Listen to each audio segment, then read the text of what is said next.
去年秋，西凉犯境，靖阳王谢归墨领兵出征，独行战死沙场。身为他的遗孀，会衣不解带手淫3日，谢家上下无人问及。我与谢归墨成亲4载，夫妻不和，他钟情我的长姐，未曾纳妾。我和他阴差阳错有的骨肉，也没能保住。膝下没有一儿半女，如今他死，爵位无人继承，只能爵位已经是那些人的囊中之物，我与谢家也再无任何妨碍。父亲虽然不在了，但平远侯府还在。长姐已是母仪天下的皇后，正得圣宠。景阳王府这些人吃了雄心豹子胆，也不敢如此对我。谢桂墨，我带你回家。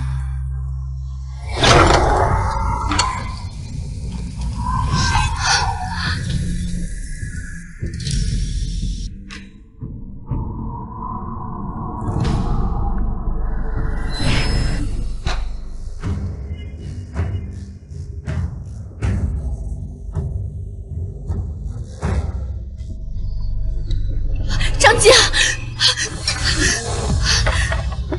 张姐，你是来接我的吗？晋阳王战功彪炳，借皇上边关之患，却等不及回京受赏就死了。长姐实在于心不忍，便替你请了一道圣旨，陪他上狱。皇上恩准了，长姐是来送你最后一程的。操！长姐，你在胡说什么呀？我可是你的亲妹妹，长姐。你要真是我亲妹妹，我当然使无敌。你这话是什么意思啊？这么直白，都听不明白吗？也罢，今日是你的死期，就让你死个明白。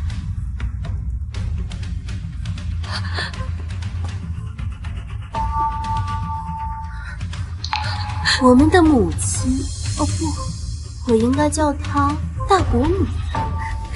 当年她生的确实是一双龙凤胎，可惜无人信她，最后郁郁而死。你的亲二哥刚出娘胎就被活埋了，还有你那才满4岁就在花灯会上丢了的大哥，也都不是意外。不过他倒是命大，竟然还活着。你说什么？我说，我娘为了让我成为侯府嫡长女，不惜弄丢了你的大哥和表公，更是在花灯节的时候偷偷换成了我。你说，我娘偷偷换掉了我二哥，还弄丢了我大哥？是啊，可惜啊，你知道的太迟了。告诉我，我大哥他还活着，他在哪？他是谁？何必这么着急找你的大哥？放心，你猜不到，今天没人能来救你，我很快就送他下去，让你们一家人团聚团聚。你们到底害死了多少人？死在我手上的太多了，我得好好想想。又还有谁呢？父亲、外祖父、表哥。哦，对了，还有你那快足半月的孩子。我和你拼了！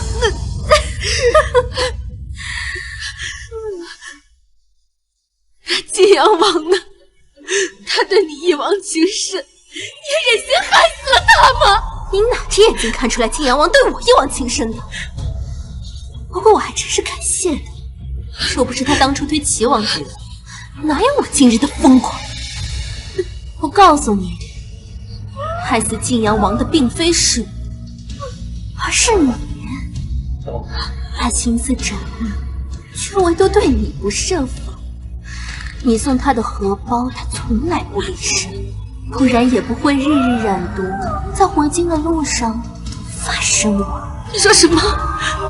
他毒发的时候都还念着你，都那样了，还要给你写放弃书，你却以为他的心上人一直是我，愚蠢到这个地步。晋阳王到底喜欢你哪一点？不可能，这不可能，他根本就没有喜欢过我。夫君。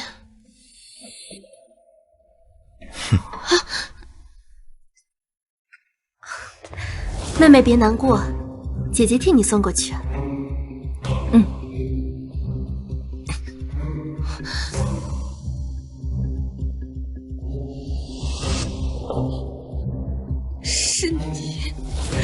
是你在荷包上做了手脚。行了，你知道的够多了。送他上路。是。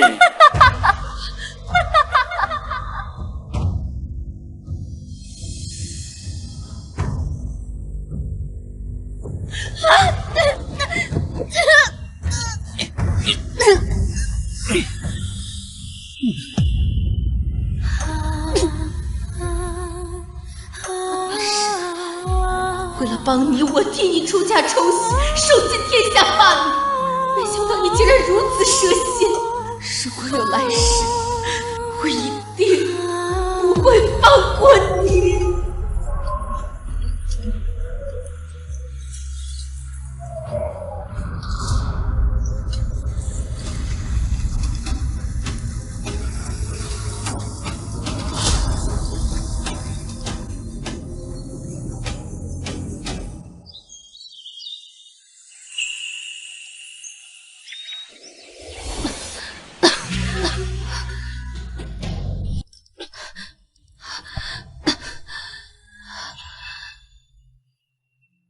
这不是我出嫁之前住了10几年的闺房吗？姑娘，你怎么坐起来了？脑袋还是很疼吗？还有3年前溺亡在沈寒宫中的银杏。二太太也真是的，大姑娘晕倒，她着急去扶，把姑娘你给推在了柱子上。三姑娘烫伤的时候也没见她这么担心，不知道的还以为大姑娘是她亲生的呢。她可不就是二太太亲生的？什么？等等，二太太撞我，不是在出嫁前发生的吗？难道我重生了？重生在出嫁之前？银杏，现在是哪一年？姑娘，您没事吧？现在是大庆3年。大庆3年？要不奴婢再给您找个大夫瞧瞧？不用，太好了，我真的重生了，祖父还活着，父亲还活着，表兄还活着，太好了，一切都还来得及。重生？二姑娘这是烧糊了。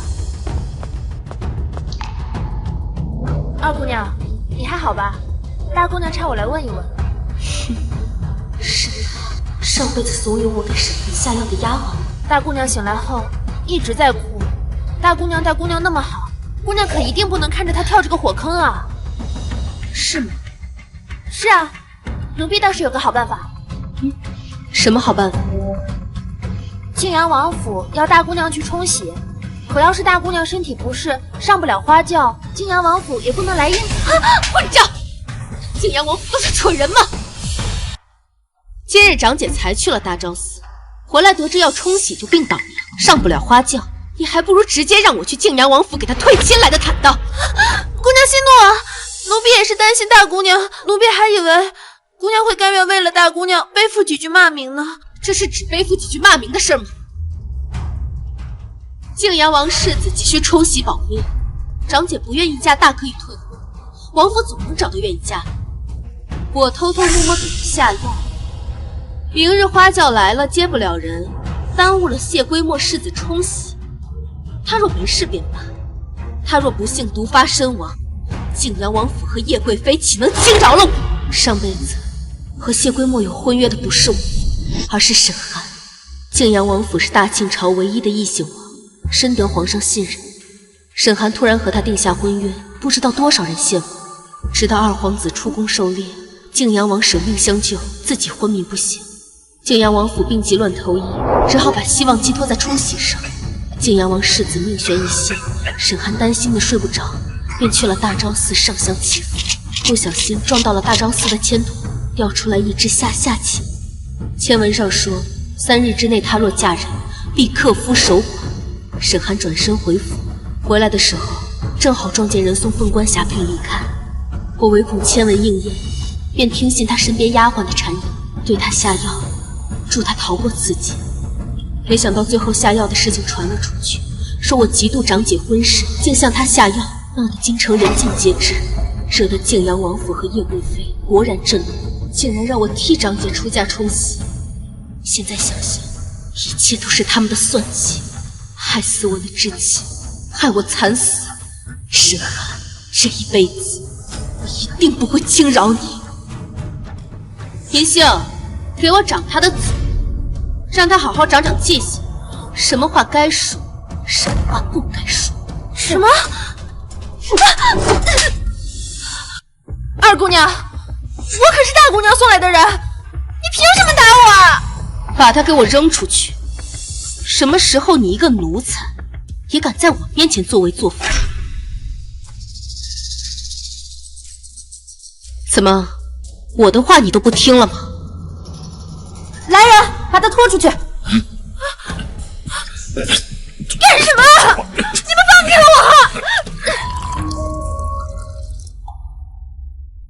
我！姑娘，您别气坏了身子，豆蔻也是心疼大姑娘。你不必替他求情，以后豆蔻不再是我院中之人。姑娘，我累了，退下吧。是。姑娘一向性情温和，豆蔻做错了什么？怎么把姑娘气成这样？这一巴掌只是开始，我绝对不会把这样一个吃里扒外的丫鬟留在身边。不过豆蔻怂恿我不成，二太太肯定会有别的动作，但无论她想做什么，我都不会让她成功。这辈子我要让泾阳王府的花轿空着来，空着回。我要谢家主动退亲。你说什么？他拒绝了？是啊，姑娘，奴婢话还没说完呢，就被二姑娘劈头盖脸一顿骂，还将奴婢赶出了庆医院。你看奴婢的脸，都是他打的。大姑娘，你说，该不会二姑娘知道了些什么吧？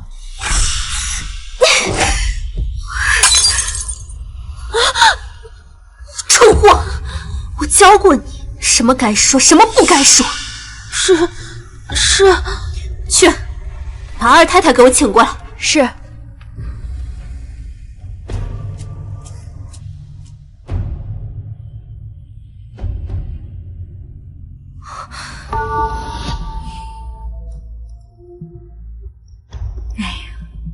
这又是怎么了？发这么大的脾气？哎呀，二婶啊，二妹不知怎的又突然反悔了，她说又不给我下药了。怎么会突然改变主意？是不是你传话传得不够清楚？不是的，二太太，是二姑娘。她昨日撞到头以后，就跟变了个人一样。奴婢，难不成撞头把头撞傻？二婶，我不要嫁给泾阳王世子，他现在可还昏迷着。我若是嫁过去，那就是守活寡呀！我不要。好了好了，乖，别哭了，二婶替你想办法，好吗？你去把老夫人请过来，就说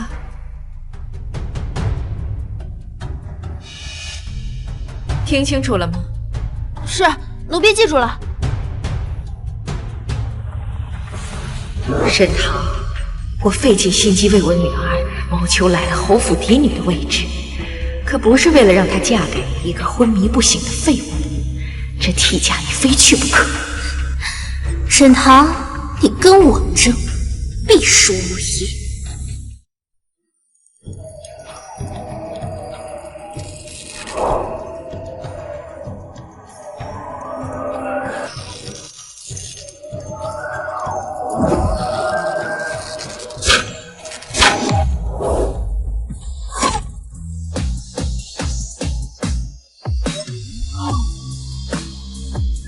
哎呦，谢世子，这是不装病了？你怎么了？外面闹得风风雨雨的，说你谢世子啊病入膏肓，药石无医。我这个做兄弟的来送你最后一程。嘴贫！我听说你费尽心思求金囊侯去平远侯府下聘，怎么突然反悔了？还散播自己昏迷不醒的消息。聘礼下错了。啊？什么？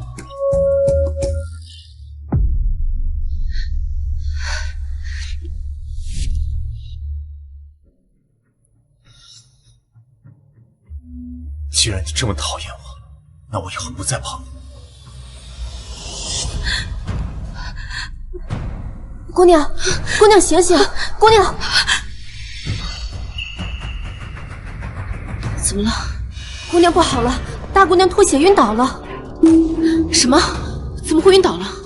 听说大姑娘醒来后身子不舒服，二太太特意吩咐小厨房做了碗燕窝送过去，结果大姑娘吃了没2口就突然吐血，然后昏死了过去。现在二太太还派人把豆蔻抓了起来。该来的还是来了，我就知道他们不会轻易放过我。替我更衣，走吧，我们去好好会一会这个二婶。好端端的，孩儿怎么会突然吐血昏迷不醒？说，是不是你做的？母亲，别气坏了身子。这个丫头嘴硬得很，不用点刑是不会说实话的。那就用刑，在我眼皮子底下，还敢做这种下作的事情！当我们平原侯府的规矩是摆设不成？不要，不要啊！我说，奴婢说，是二姑娘让奴婢在燕窝里下毒的。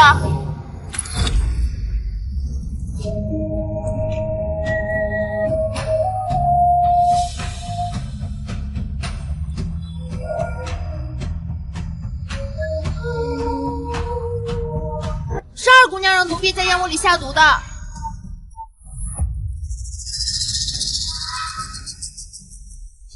你少血口喷人了！姑娘何时让你下药了？明明是你出的馊主意，姑娘不同意，才愤怒打了你一巴掌。老夫人明鉴啊，奴婢跟大小姐无冤无仇，怎么会害她？就是二姑娘，是她让奴婢下药的。她不想大姑娘去冲洗，怕她守寡。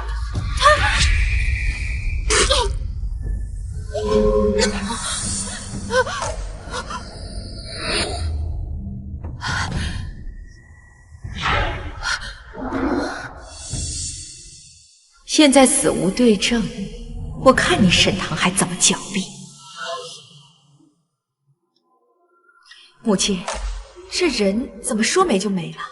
该不会是有人想杀人灭口啊？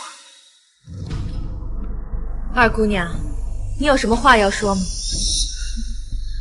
拿豆蔻的命让我百口莫辩，当真是够狠。看来二婶是对豆蔻说的话深信不疑了。难道不是你指使的豆蔻吗？你向来心疼长姐，不想让你长姐守寡，但也不能……二婶，你说笑了，我是不想长姐守寡，可要在我和长姐之间选一个的话，二婶觉得我有这么大度吗？祖母，建阳王府的花轿明天一早就会来接人，长姐病倒了上不了花轿，这冲洗又耽误不得，若是逼我替嫁怎么办呀？我若是真有牺牲自己的决心，大可以直接站出来，又何必给长姐下药呢？都说是药3分毒，这要是把握不住量，一不小心把长姐给害死了，我实在没二婶想的大度。二婶若是执意觉得是我指使的豆蔻，我也无话可说。但是我丑话说在前面，若是二婶想让我替嫁，是我做不到。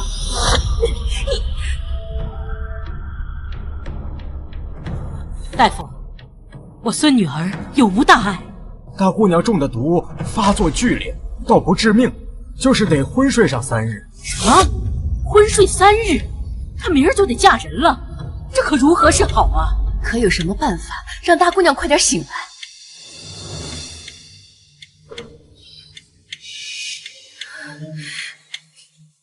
母亲，看来现在只能让二姑娘替嫁了。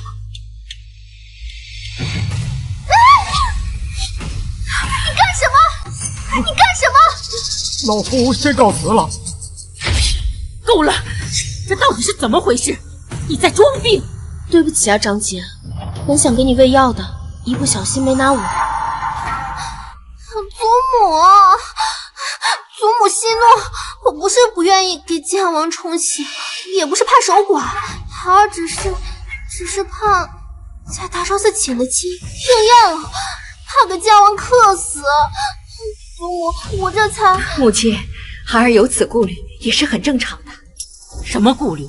靖阳王世子伤重不治，要冲喜。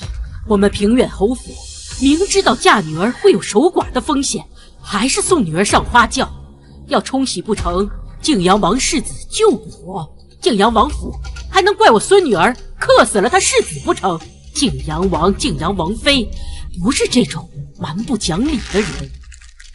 母亲，我知道他们不是蛮不讲理的人，可您就忍心孩儿出嫁就守寡吗？祖母，求你了。说冲喜管用的事，今天见，靖阳王信了，并亲自登门，我能怎么办？靖阳王是不会逼我们平远侯府嫁女儿的，可这回不嫁人，亲事必退，只会连着平远侯府所有的姑娘们都没人敢娶。我就是再怎么心疼涵儿，也不能为她一个不顾整个平远侯府吧。无论冲喜成不成功，靖阳王府都不会亏待涵儿。我就知道，在祖母眼里，谁都没有平远侯府的名声重要。你就安生待着，等着靖阳王府的花轿来接你。祖母，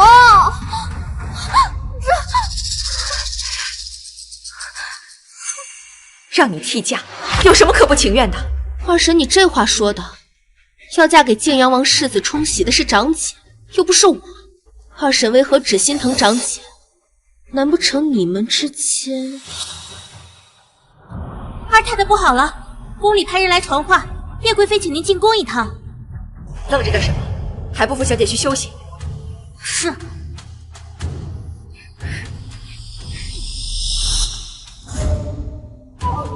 心虚。他刚才那么说，难道是发现什么了吗？不会的，别多想。我去宫里一趟，你好好休息。我女儿的东西，你休想抢走。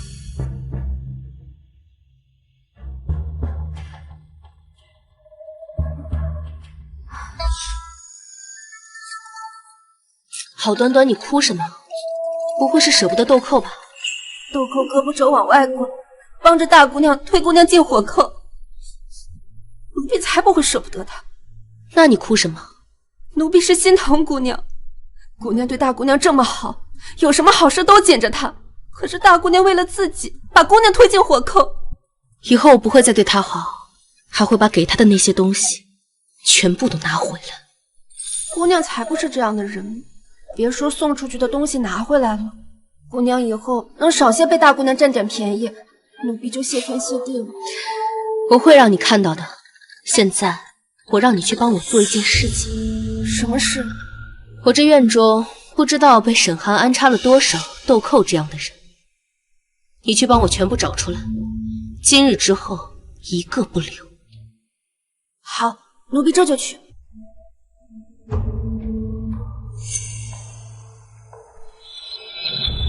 姑娘这一生忧思多虑，命途多舛，需静心凝神。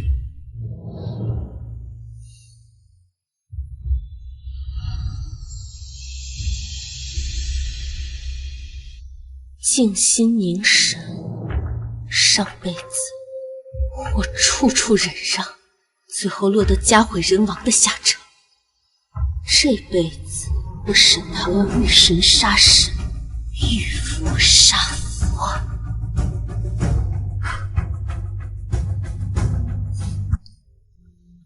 这盏灯你拿着。等我上门提亲，你就知道我是谁了。我不会让你等太久的。姑娘，出大事了！叶贵妃让你给晋阳王世子冲喜。你说什么？叶贵妃怎么会让我冲喜？丫鬟们是这么传话的。老爷在松鹤堂，让你过去。明明我这辈子没有给沈寒下药了，叶贵妃为什么还会要我替嫁？与晋阳王世子定亲的人是寒儿，为何突然换檀儿给他冲喜？叶贵妃传我进宫，她听说二姑娘怕大姑娘守寡，给大姑娘下药的事，很是生气，问我到底有没有过这个事情。我是真的不知道怎么回答，心想着二姑娘心疼长姐，怎么也比大姑娘给自己下药的强啊。我心想着大姑娘的脸面，还有咱们侯府的脸面，就没有听二姑娘过多的解释。可谁曾想，叶贵妃非常的生气，当时就决定了让二姑娘替嫁。这件事我不同意，明日出嫁的依旧是寒儿。可我已经答应了叶贵妃了。我平远侯府嫁哪个女儿，还轮不到她叶贵妃做主。可是叶贵妃决定的事情，想必皇上也知道了。如果明日轿子上不是二姑娘，那我们平远侯府可就是欺君之罪啊！我自会和皇上请罪。父亲，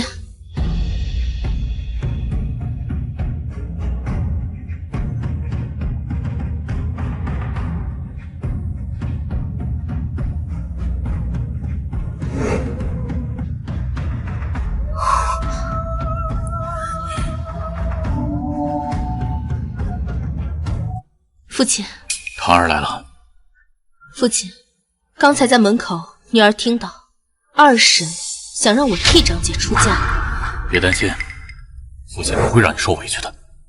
父亲，方才在梦中，母亲说今儿一早您送去了母亲最爱吃的海棠糕，是这样吗？你母亲还说什么？我母亲还说让我替父亲分忧。父亲，给晋阳王冲喜的事，可不可以让我自己做决定？父亲没有什么事需要你帮着分忧。父亲，我只是不想因为此事和长姐生出嫌隙来。我和长姐有商有量，也不用让父亲夹在中间，左右为难。檀儿长大了，知道心疼父亲了，就让她们姐妹俩自己做决定吧。檀儿，那就你自己做决定吧。谢父亲。走吧。小金鱼，二婶有没有听说过狸猫换太子的典故？你说这话是什么意思？没什么，我只是想提醒二婶，夜路走多了呀，小心引火烧身。沈棠这话是什么意思？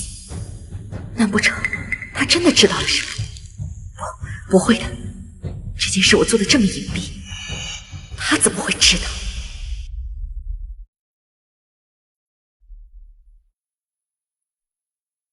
姑娘好像和以前不太一样。哪里不一样？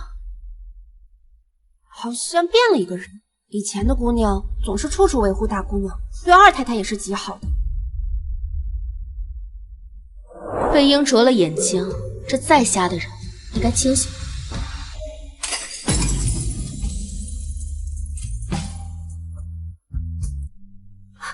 谁把姑娘最心爱的琉璃灯挂到这儿了？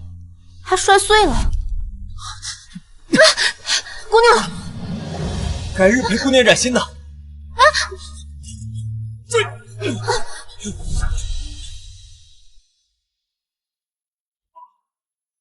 昨日北风将碎，雪落纷飞。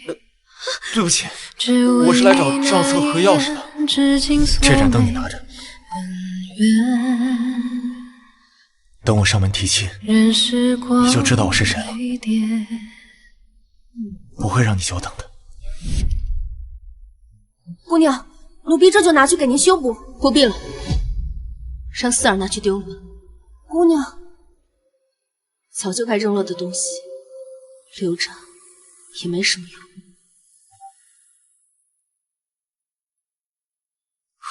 世子爷，这是灯铺掌柜送来的。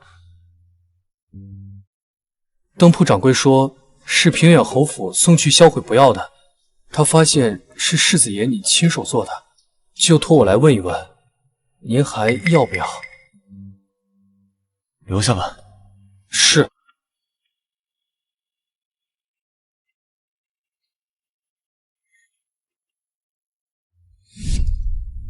我叫小唐儿，你叫什么？你放心，我爹可是平远侯，很快就会来救我们的。我没有名字，我们家族的人满18岁才会起。啊，那么严格啊？那我以后就叫你小黑，你长得这么黑。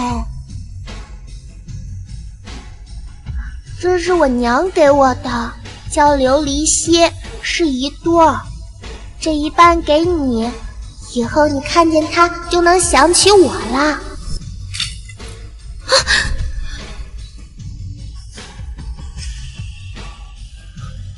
改日陪姑娘斩新的。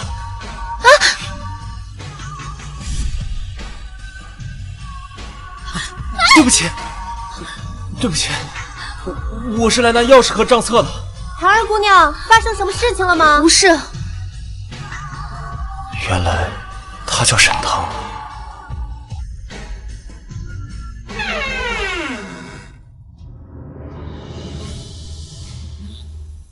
侯爷有令，让世子爷即刻启程前往襄阳，不得有误。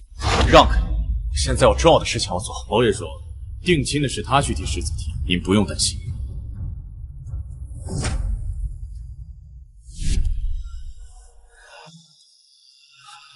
世子爷，你可算回来了。定亲的事情提了吗？提了，但是侯爷提错了。侯爷问错了人，把要和世子定亲的沈二姑娘认成了平远侯府大姑娘。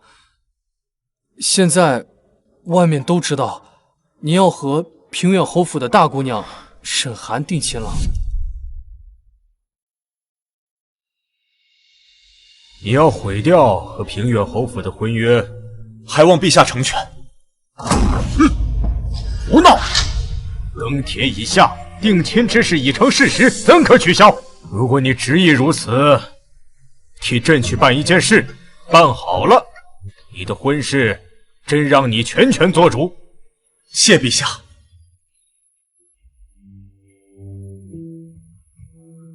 我要南下查案半年，这半年就说我不在。因伤中毒，昏迷不醒。是。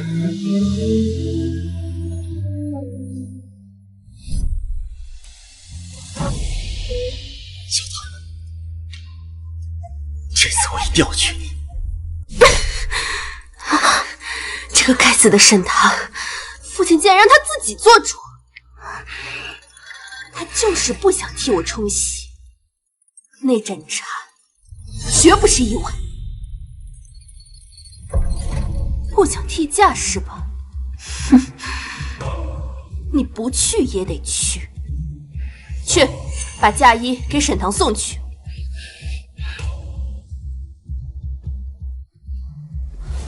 等等，再去，给我打2桶井水过来。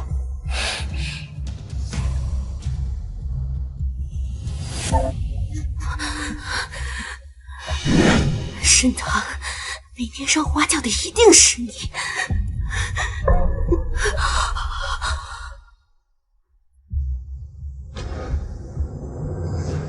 二姑娘，这是大姑娘那边送来的，给你你就拿着。姑娘，奴婢这就把嫁衣给大姑娘送。放下吧，姑娘。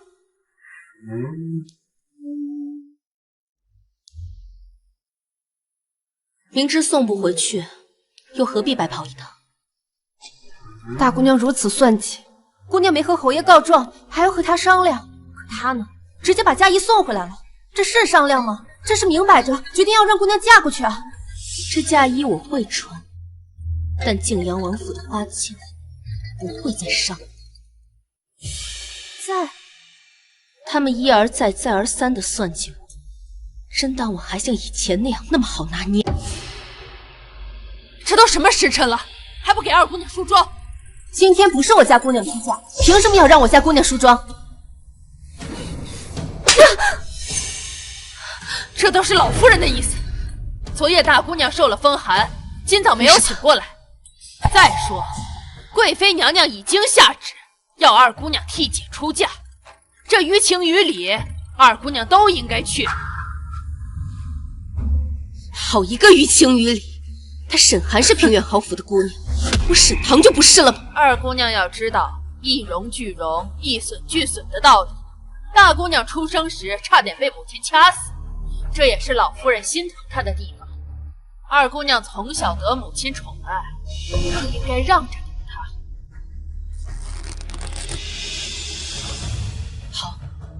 好一个让着的！银杏，伺候我梳妆。可是姑娘，十全娘娘还没来。来不了了，亲事本就办得仓促，二太太忙得脚不沾地的，把请十全娘娘的事儿给忘了。就这么穿吧。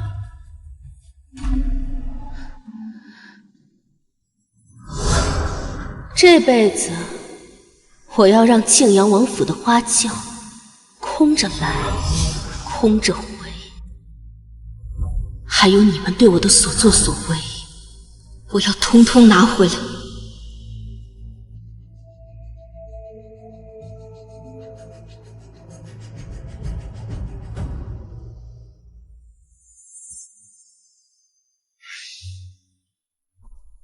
世子爷今日可是打算和唐姑娘说清楚了？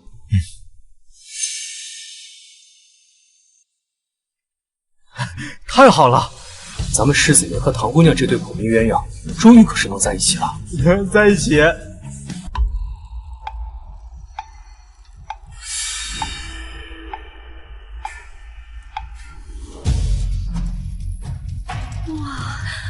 太神奇了呀！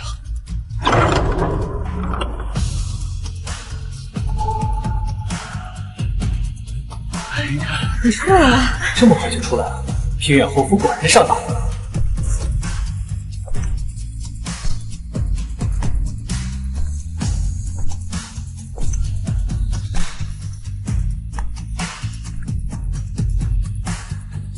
请新娘上轿。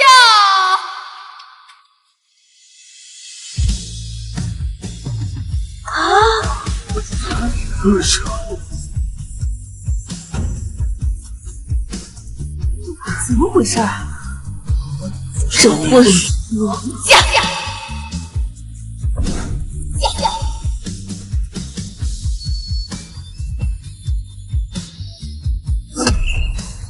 二姑娘这是做什么呀？婚礼还没成，怎么能掀盖头呢？揭了盖头，才方便和靖阳王府的人说话。今日我平远侯府不会有人上你靖阳王府的花轿，请回吧。二姑娘胡说什么呢？靖阳王世子还等着冲喜，有什么话沈二姑娘进了靖阳王府大门再说也不迟。二姑娘别忘了，靖阳王府可是唯一的异姓王。靖阳王府的权势我知道，不用孙妈妈提醒。今日我不会上这花轿，是因为世子压根儿就不需要冲洗，他很快就会醒过来。沈二姑娘就这般笃定，若是我家世子爷醒不过来呢？若他醒不过来，我沈棠给他陪葬。沈二姑娘不惜以自己的命赌我家世子爷没事，为何就是不愿上靖阳王府的花轿呢？与你家世子有婚约的人是我长姐，若是冲洗不管用，我自会守寡，嫁了也就嫁了。可你家世子不会有事，那我们姐妹以后还如何相处？长姐是我在这世上最亲的人，我不能明知道你家世子不会有事，还抢他的婚事。世子爷眼下昏迷不醒，沈二姑娘凭何笃定我家世子爷就一定没事了？我们奉命前来迎亲，沈二姑娘仅凭3言2语就想让我们回去，王爷降罪，我们担待不起。不管怎么说，是非要让我上这花轿不可了。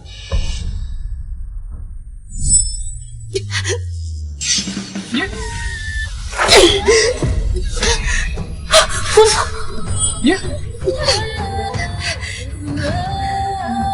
这样，我就和景阳王交差了。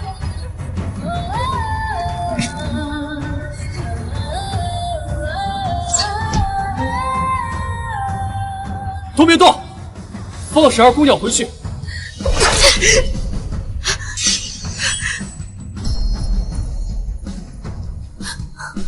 姑娘，快扶我去祠堂。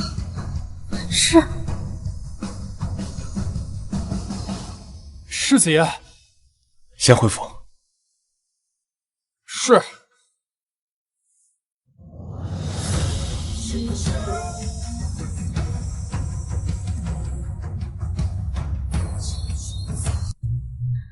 沈棠她上花轿了吗？真是事儿多，早点替嫁不就好了吗？非要我装病，我的手都泡皱了。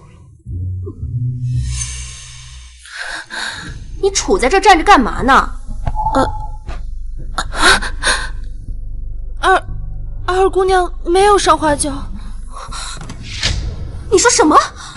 今早二姑娘当众掀了盖头，还说今日不会有人上晋阳王府的花轿，将花轿拒了。沈棠是疯了不成？连晋阳王府的花轿她也敢拒？要是这样也好，她拒了晋阳王府的花轿，叶贵妃和圣上定然会勃然大怒，到时候降罪于她，我正好名正言顺，可以不嫁入晋阳王府。那姑娘，我们现在该怎么办？去祠堂送她最后一程。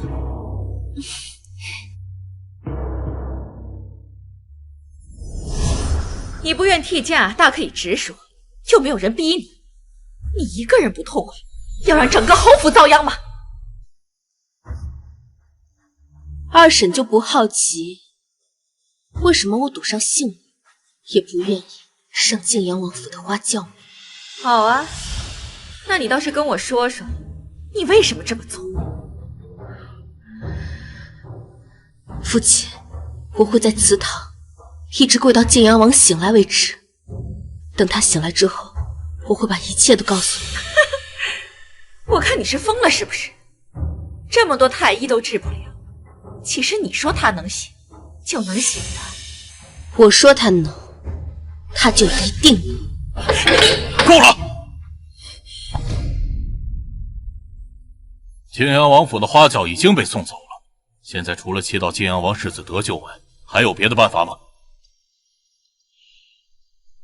唐儿，为父再信你一次，只不过这次我是赌上了我平远侯府的所有身家，千万不要让为父失望。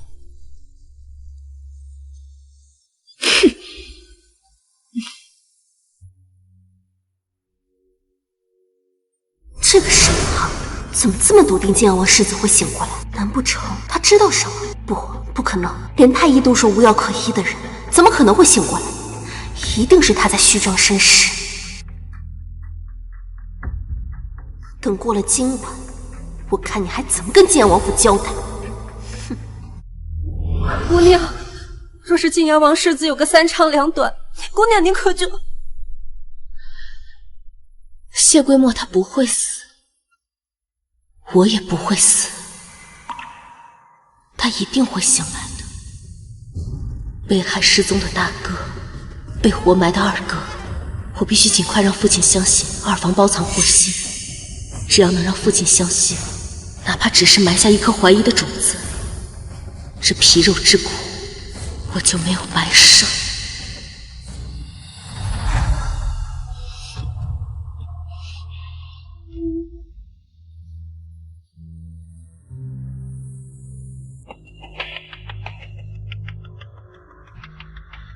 明日你便向外说出，泾阳王府的世子已经醒了。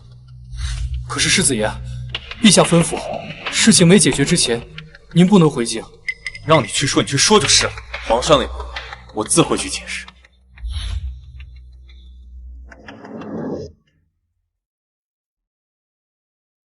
铁姑娘，我家世子为你实在是付出太多了，你们何时才能修成正果？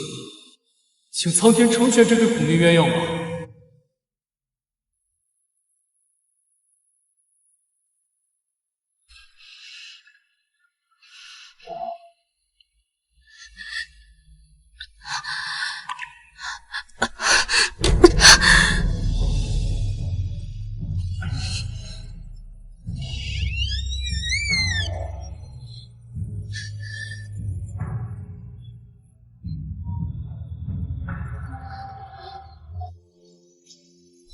桃儿，父亲，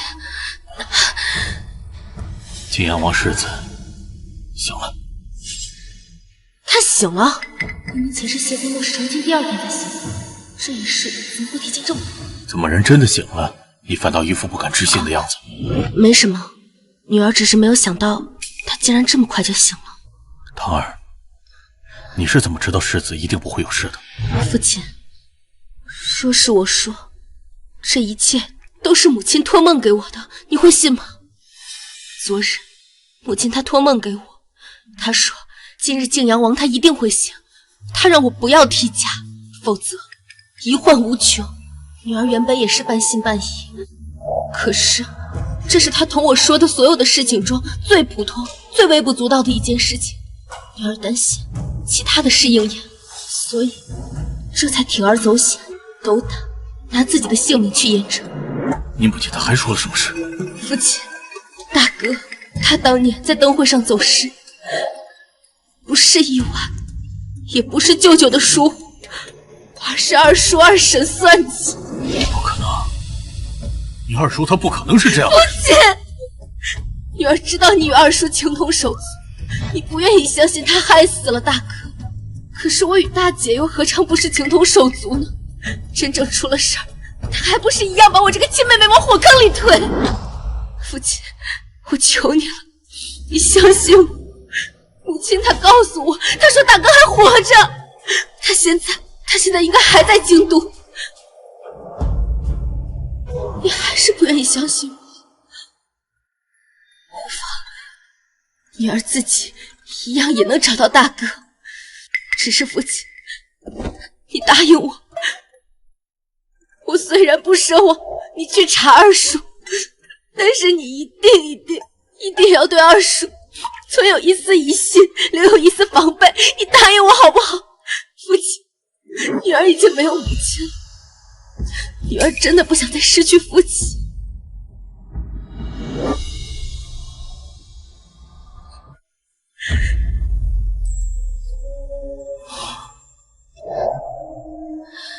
父亲，母亲还让我告诉你，你的玉佩落在她坟前了。姑娘这是何苦呢？世子也醒了，可是您却遭罪了。只要让父亲能相信我，这一切都值得。桃儿，这件事情我从来都没有跟别人说过，你是如何知道的？父亲愿意相信桃儿说的话呀。你母亲她还说了什么？母亲她还说，大哥他还活着，就在我们身边，大哥就是我们认识的人。啊，在没有找到人之前，这件事不要告诉任何人，让爹好好缓缓。是。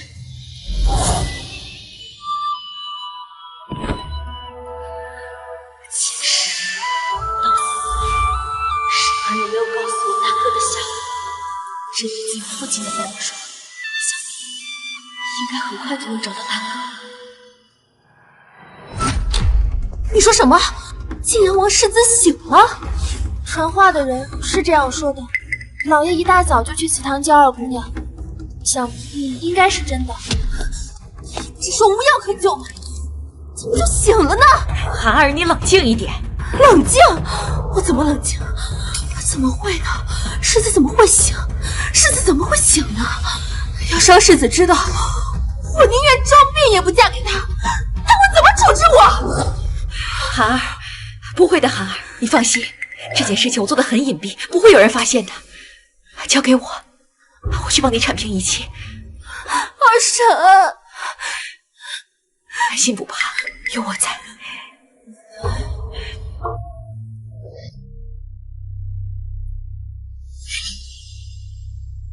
二姑娘，老夫人让你去松鹤堂一趟。扶我去松鹤堂？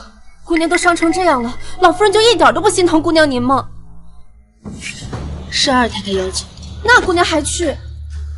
正因为如此，我才更要去。母亲死后，将东会交由二婶执政，这府邸上下没有一人会听她。想要扳倒她，必须瓦解她的祖母心中的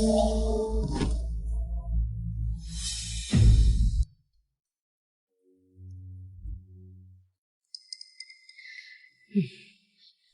给祖母请安。你伤成这样，怎么还来祖母这儿啊？我知道今日的居家之举惹恼了祖母，祖母派丫鬟来找，不敢来。你怎么知道晋阳王世子不用冲洗也没事儿？是啊，妹妹，难不成你早就知道，所以在这里演了一出戏？梦里母亲告诉我的。梦里的事你也信？就为了这个梦，让我们整个侯府遭殃吗？我信的是我自己的母亲，不是别人，是一个在我最受伤的时候还能保护我的人。你母亲生前最疼你，你听她的也应该。但是妹妹，你好歹也要告诉我们大家一声，而不是在这里自己擅作主张吧？让我替嫁的时候，不是也没人找我商量？若无别的事，我就先告退了。快，扶姑娘回去。姑娘，快，扶姑娘回府。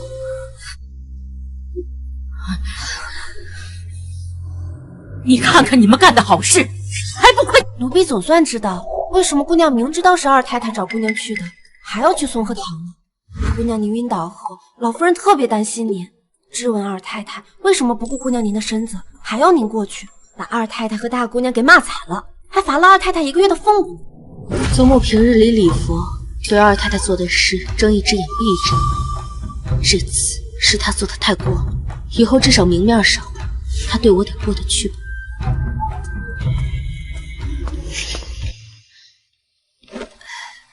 二姑娘在松鹤堂晕倒，老夫人呢心疼坏了，见您迟迟未醒，她老人家不放心，吩咐奴婢过来瞧瞧。让祖母担心了，是我不孝。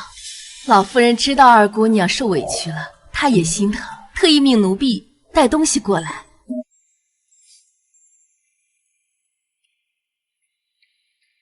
这些呀，都是老夫人赏给二姑娘的。二姑娘，你好生休息，那老奴就先回去了。辛苦王妈妈。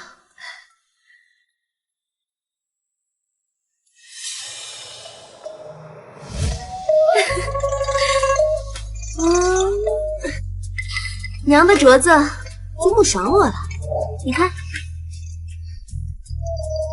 好看吗？好看。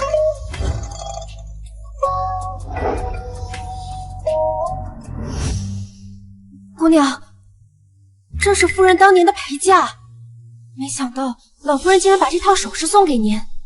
前世祖母把这套首饰给了沈寒，她还特意在我和谢归墨回门那天戴上。煽动祖母动怒，原来就是你。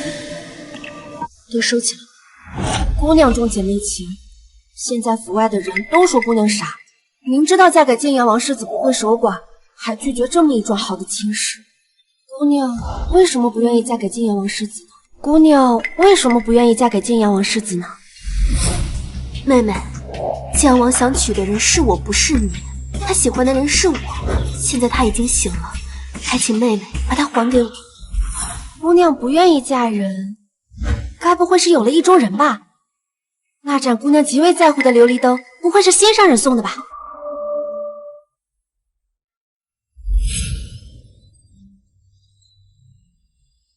等我上门提亲，你就知道我是谁了。姑娘，刚才街上玉器铺子送来一个锦盒，说是捡到姑娘扔掉的花灯碎片，觉得可惜，几个老师傅花2天时间修补好了，说这次修好，以后都不会开了。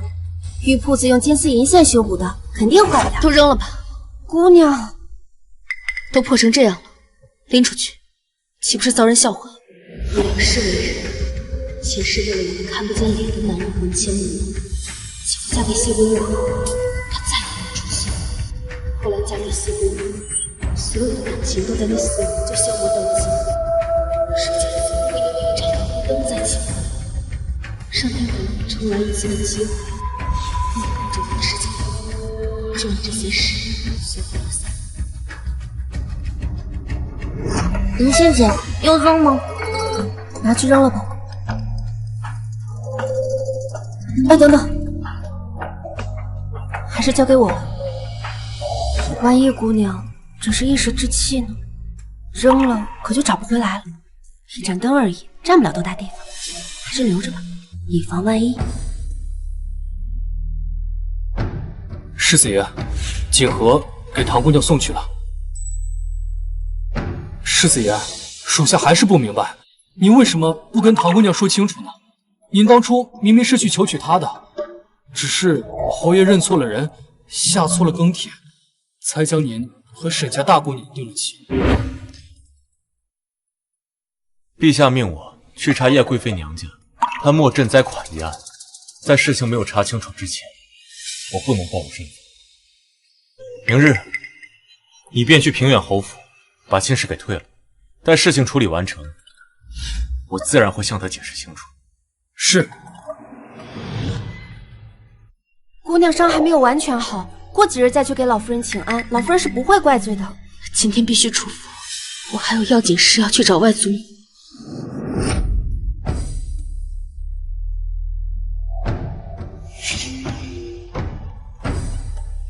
祖母，大夫让你静养，你怎么又来祖母这儿了？快坐下。是。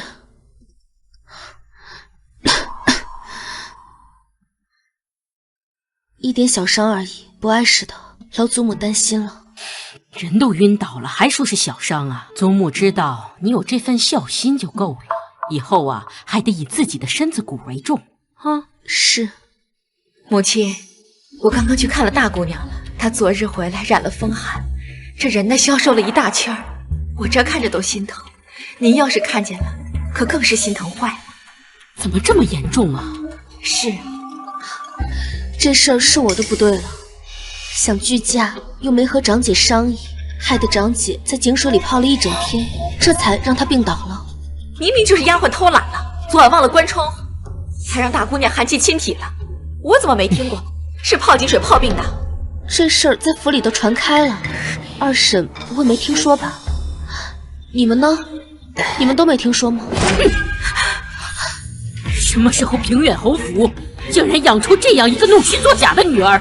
母亲，您息怒，要怪就怪大昭寺那支签不好，说是克夫，要不然大姑娘断不会出此下策的。偏偏抽到这么一支晦气的签，说不定是有心之人为之吧。二婶，你这话是什么意思？难不成这事儿还是我做的不成？哎，我可没这么说，我只是提醒母亲，提防有心之人罢了。行了，都别说了，事情都已经过去了，泾阳王世子也醒过来了，等着孩儿的病好了，就老老实实的嫁过去。是。老夫人不好了，泾阳王府要推掉和大姑娘的婚事。啊！你说什么？谁乱传的谣言？你敢大胆胡传到老夫人这里来？不是谣言，侯爷一回府就让李管事清点泾阳王府送来的聘礼，要将聘礼送回去了。侯爷同意退婚了，泾阳王府竟然要退亲，快去请侯爷过来。是。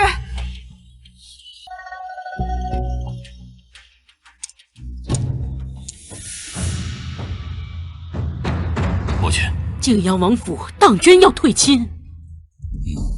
泾阳王府要退亲，你怎么也不跟我商量，就直接答应了呢？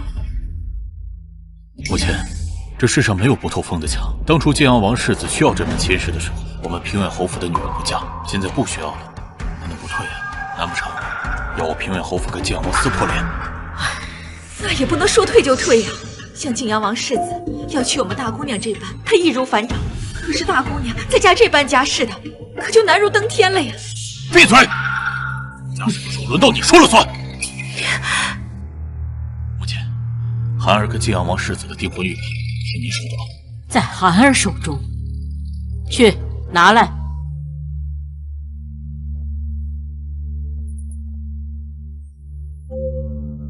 玉佩呢？玉佩被大姑娘摔碎了。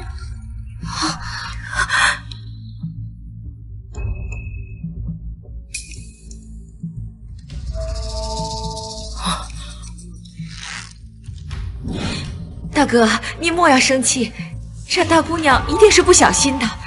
什么不小心？看她分明就是故意的。当时不愿冲喜的是她，现在不愿退婚的也是她。事情做得不值，连退婚都退得不体面，哪还有一点大家闺秀的样子？拿令下去，亲子3个月哪儿都不能去。是。什么？大哥，您这未免罚的也太重了点。我惩罚我自己女儿，二弟妹好像比我还关心。我不是那个意思，毕竟涵儿是我一手带大的呀。再怎么说，沈涵也是我平远侯府的嫡长女，二弟妹平日没事来我府里转悠。定亲玉佩即便碎了也得还回去。母亲，还是先告退。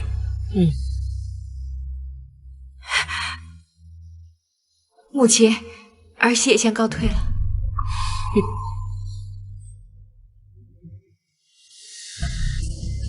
看来父亲已经开始怀疑沈涵和二太太的关系了。不枉我做了这么多苦肉计。不过晋阳王府怎么会突然退亲？上辈子好像没有这件事。那唐儿也先行告退了。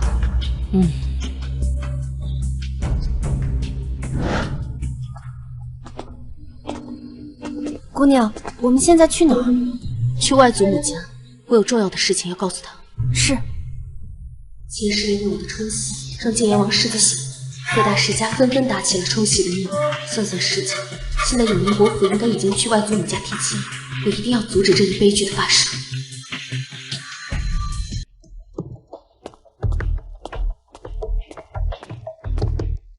世子爷，平远侯府的婚退了，不过陛下那边召您入宫解释。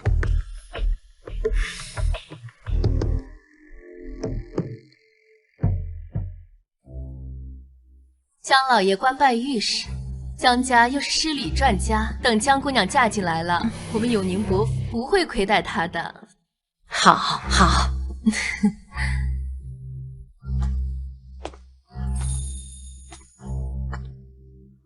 老夫人，表小姐来了。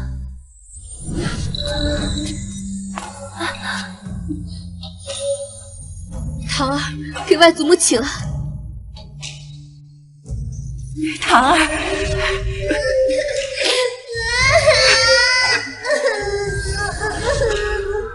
唐儿，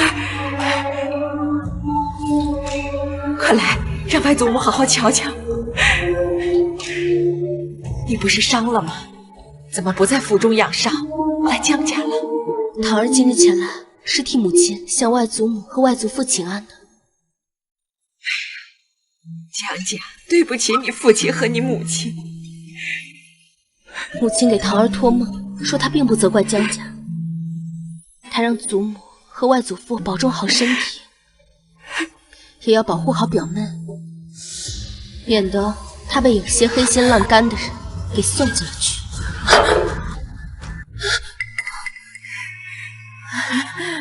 老夫人既然有贵客要见，那我就不叨扰了，先告辞了。哎，这永宁伯夫人怎么了？想来应该是心虚了。心虚？外祖母刚才是否在给表妹商量提亲的事？是，怎么了？永宁伯世子身染恶疾，病入膏肓，命不久矣。一旦病逝，这世子之位就是李三少爷的。永宁伯夫人现在竟有心情给自己并不着急议亲的嫡次子议亲，不觉得奇怪吗？你的意思是，永宁伯府打的这是偷梁换柱，借嫡次子的幌子，给病入膏肓的世子成亲冲喜。真是欺人太甚！这永宁伯府竟敢如此诓骗我江家！祖母，外祖母，您当心别气坏了身子。我怎么能不生气呀？要不是你及时进来，我就晕昏了。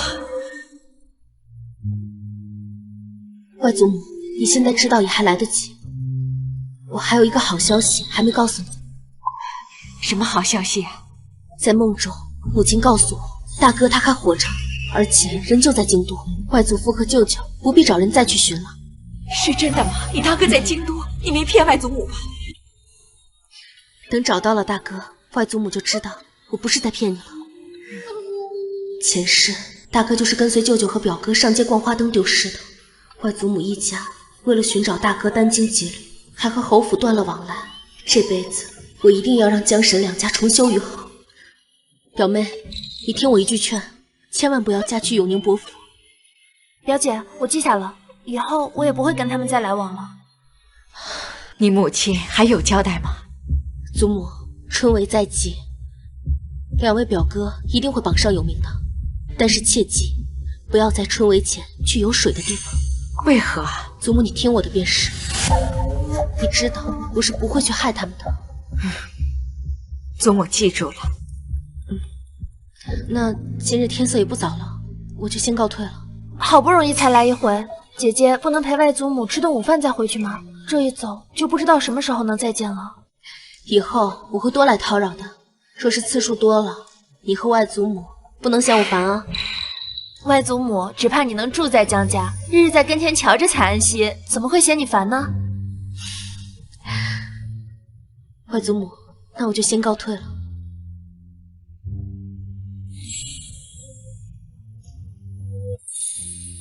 堂姐姐好像跟以前不太一样了，性格变得沉稳许多。哪有人莫名其妙就发生变化？他娘死得早，上面还有一个处处压制他的长姐。他在侯府一定是受尽了委屈。您别难过，没听堂姐姐说吗？有大表哥消息了，只要找到大表哥啊，堂姐姐就不再是一个人，江家跟平远侯府的关系也会缓和许多。但愿如此。你说他娘为何只托梦给堂儿，不托梦给我呢？祖母，我也是他亲娘，我也很想他。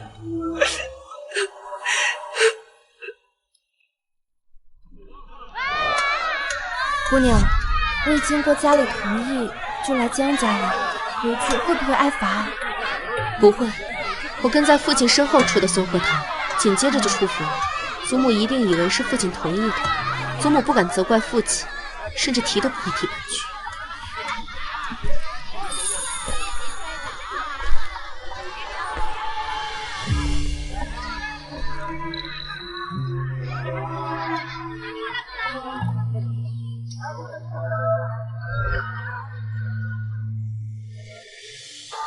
天地若有你之间，红尘间。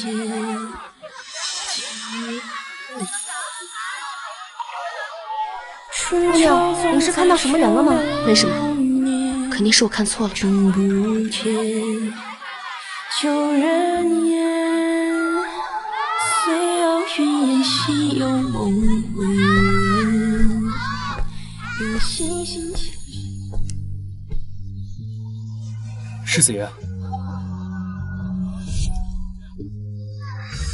差人把这个给他送过去。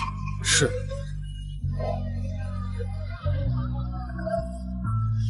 世子爷，圣贤难测。世子爷因为私自退亲一事又被陛下处罚，这个月再不破解昌平侯府，他莫赈灾苦难。世子爷和唐姑娘恐怕永远不会在一起。姑娘，这是靖安王送过来的。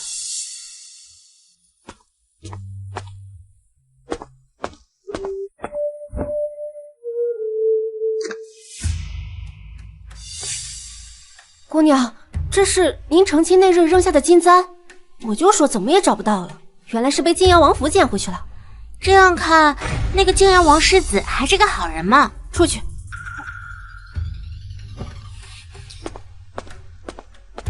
姑娘，您害得大姑娘被退婚，她肯定不会放过您的。我让你办的事办得怎么样？姑娘吩咐的事我都做了，将二太太安排在我们院中的眼线全都发卖了出去。只是有一个人奴婢不敢动。谁？蒋妈妈。不知道姑娘是否记得10年前您和大姑娘同时从树上摔下来，当时负责照顾您的是夫人留给您的奶娘周妈妈，但是却被二太太以护主不利的名义给送去了庄子上，最后换回来的是她身边的蒋妈妈。我记得，当时沈寒故意从树上摔下来，周妈妈替我解围，反而被送去了庄子上。我怎么把周妈妈给忘了？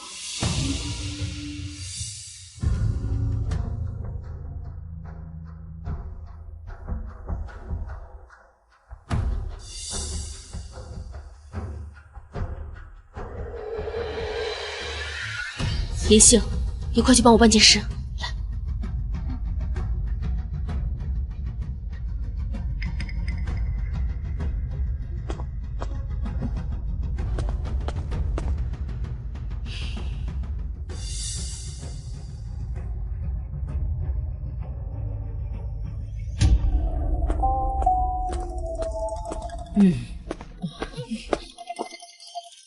给祖母请安。坐下吧。大夫让姑娘好生休养，昨儿个也不知道为什么事儿，这么着急出府。去了江府一趟。去江家也不用这么急嘛。母亲让我带她去江家拜见外祖父和外祖母，我不敢拖延，这胳膊也没有大碍，就赶紧把这事儿给办了。姐姐心疼二姑娘，欣喜江家，唯独不心疼寒儿。若是托梦给寒儿，咱们平远侯府和晋阳王府的婚事也不会被推理。都说日有所思，夜有所梦，长姐心中从不想着母亲，母亲就是想给她托梦也办不到吧。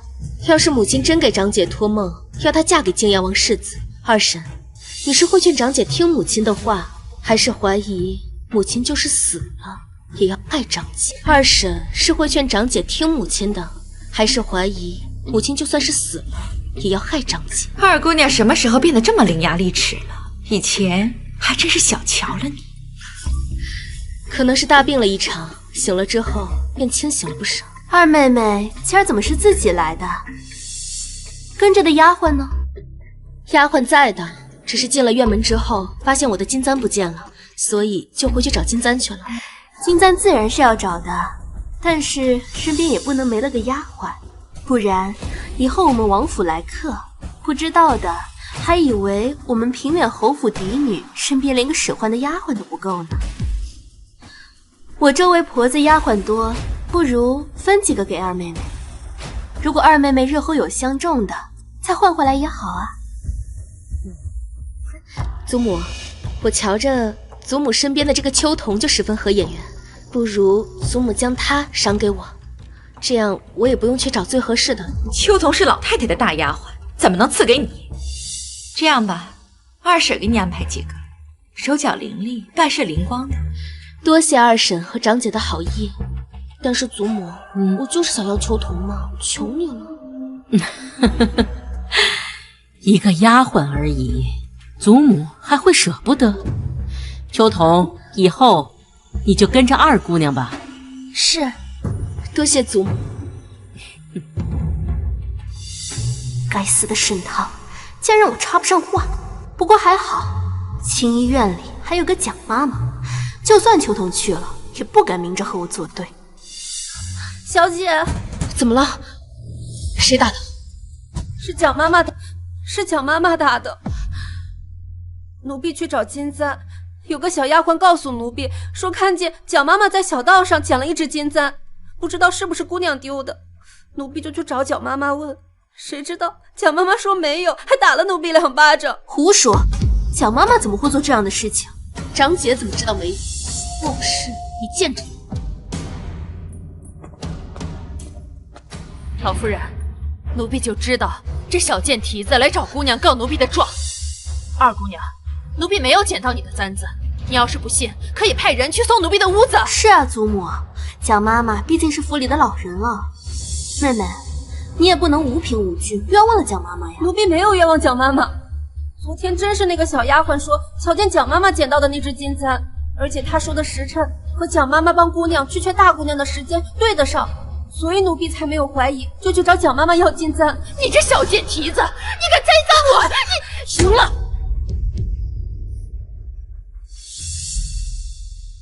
吵吵嚷嚷的像什么样子？都别说了，秋桐，你派人去搜一下，看看到底是怎么回事。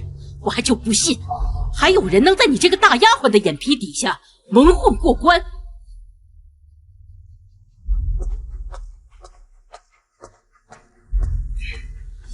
秋桐一去，真相一目了之。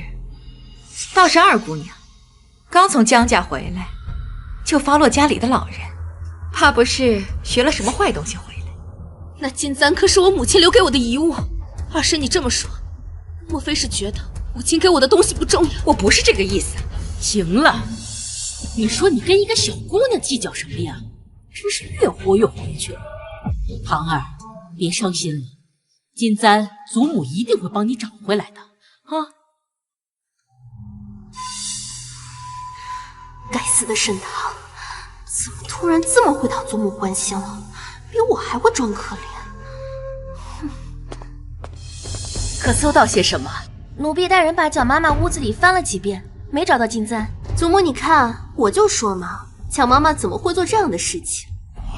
老夫人一心听信一小丫鬟，就怀疑奴婢媚下二姑娘的金簪，还请老夫人为奴婢做主，还请老夫人为奴婢做主啊！你还有什么事情没有禀告？奴婢是没从蒋妈妈屋里搜到金簪，但搜到了一张当票。当票？啊！当票？奴婢屋子里怎么可能有当票？我明明出了当铺就扔了呀！当然是我让爷姓放的。还是姑娘聪明，先让我将金簪放在蒋妈妈必经之路上，再让我派小厮盯着蒋妈妈的一举一动。当票蒋妈妈前脚扔，后脚小厮就捡了回来。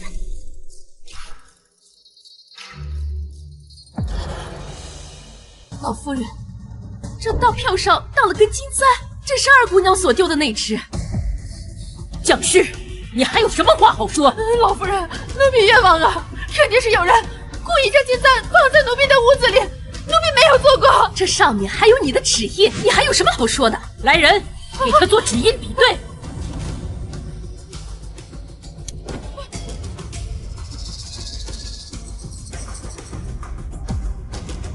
老夫人，这两个指印一模一样。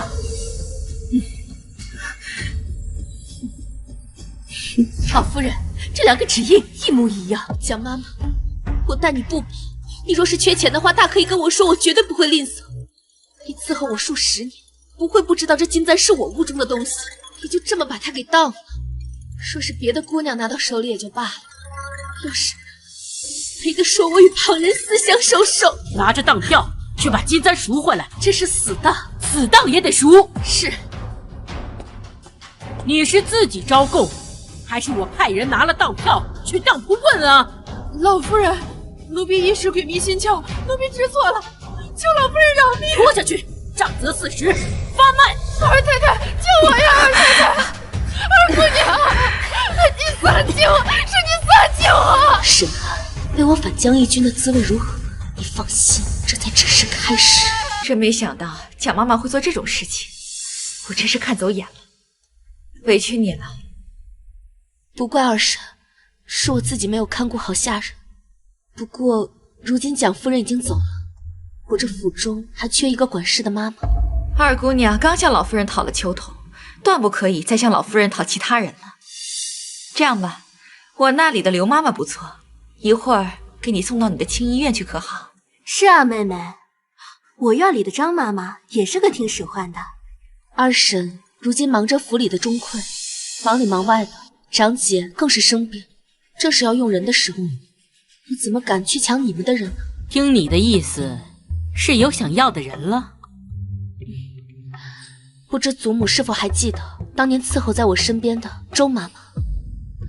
当年她犯了错，被祖母罚去庄子上已10年，如今她应该也知错了。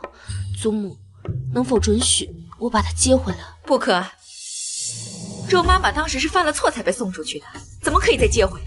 当年长姐受伤，负责照顾她的奶娘也在场。我与长姐拉扯，为何周妈妈能拉得住我，而长姐的奶娘却拉不住她呢？长姐的奶娘都不曾受罚，而周妈妈却被罚去庄子上10年，这样的惩罚难道还不够吗？当年的惩罚确实偏颇了。祖母明鉴，周妈妈不是因为照顾我不尽心才被送出府，而是因为她太照顾我了。这么些年来，我对她不管不顾，就是对她最大的惩罚。如今蒋妈妈犯了错，我府里又正好缺一个管事的妈妈，还请祖母准许我接她回府。快起来！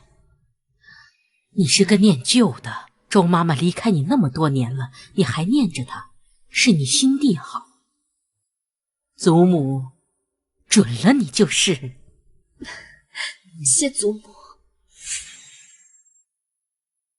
那没有什么事，孙女就先告退了。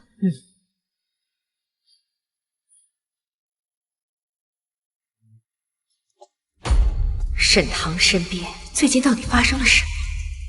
我怎么觉得他越来越不受掌控？你去查清楚，他最近都接触了什么人，是不是有人给他说了什么？是。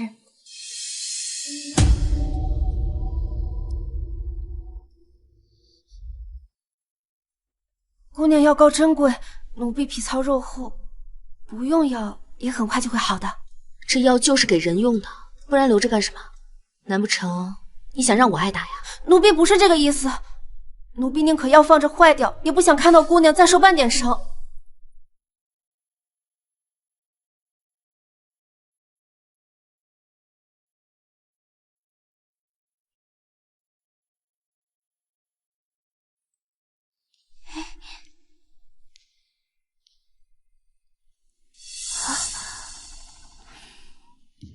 我知道你舍不得离开祖母，你放心，以后跟着我，我不会亏待你。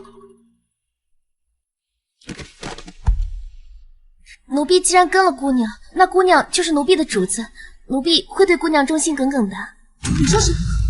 她去沈棠院里打探消息的丫鬟都被赶出来了。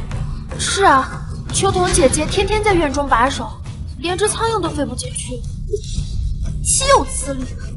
我早就该想到，秋桐本来就是老夫人身边的老人，要是府里的大丫鬟，什么事情都瞒不过她的眼睛。当初让老夫人把她给出去，简直就是失策。阿婶，你知道你的不信吧？不会的，这件事我做的这么隐瞒，就连当初撞破我计划的小别主，也被我故意丢去了难蒙古，不会有人知道。他最好死在外面，永远都不要回来。小姐，周妈妈回来了。姑娘，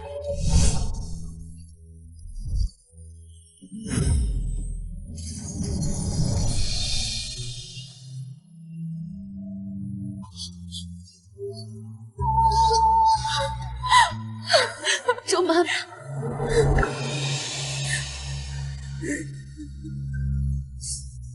你没想到这辈子还能再见到姑娘，有负夫人所托。周妈妈，这些年你受苦，我现在才把你接回来，是我对不起你，我对不起你。奴婢被送走的时候，姑娘才5岁，连保护自己都做不到，何况护着奴婢。姑娘长大了，容貌也更像夫人了。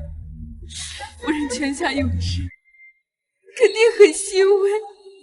周妈妈，我这些年让你在庄子上受委屈了，奴婢没吃什么苦头，只是惦记姑娘，内心煎熬了10年，奴婢以后一定行事谨慎，才不能给别人抓到借口，将奴婢从姑娘身边支开。周妈妈，我跟你说，这次我希望你能帮我。周妈妈，你可还记得你当时生我时的场景？当年大公子在花灯节走丢，夫人受不起这样的问候，回来就小产。她生下了孩子后，就跟疯了似的，说自己生了一对龙凤胎，儿子被人偷换了，要掐死大姑娘。是二太太咬死，说她生的就是双生子。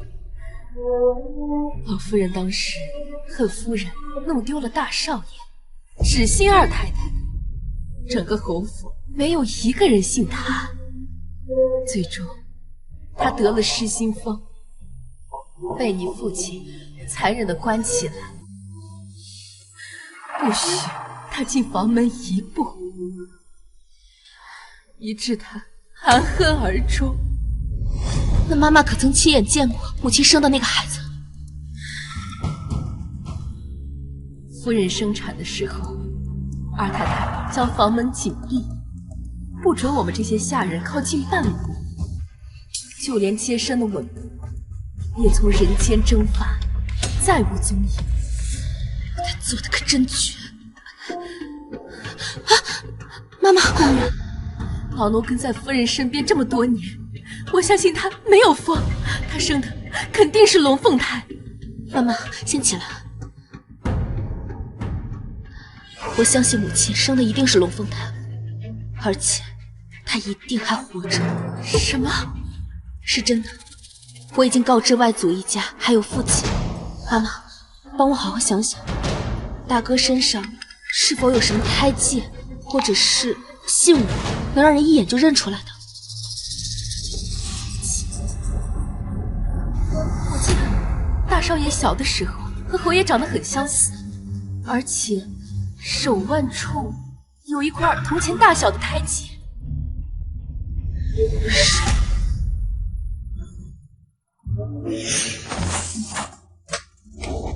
哟，舞剑呢？这位是宁王府世子萧恒，刚从塞外回来，我带他呀来跟你见一见。过几天寿王府准备春日宴，你去不去？不去。这可由不得你啊！你母亲跟我们说，绑也要把你绑过去。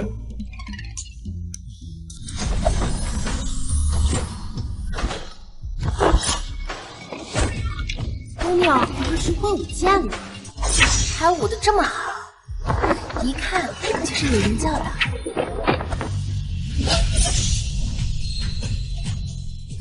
二姑娘，寿王府差人送来请帖，请府里几位姑娘过几日去寿王府参加春日宴。老夫人说你和大姑娘都是大房嫡女，当做表率。绣房给你们做了群商，叫上丫鬟婆子去看一看，顺便挑几件首饰，不要落了平远侯府的脸面。知道了，走吧。怎么感觉小姐好像变漂亮？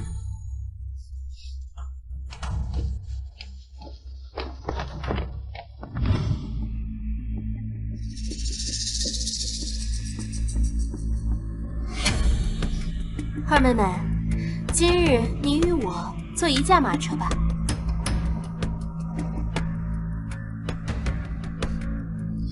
不用了，我上自己的马车就可以。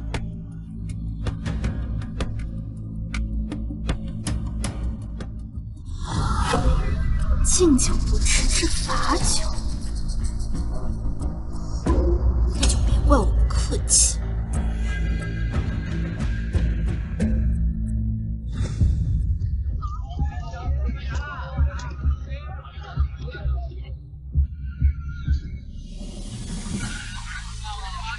姑娘，大姑娘他们直接走了。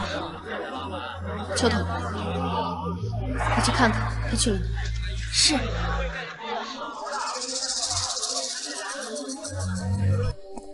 你看，这里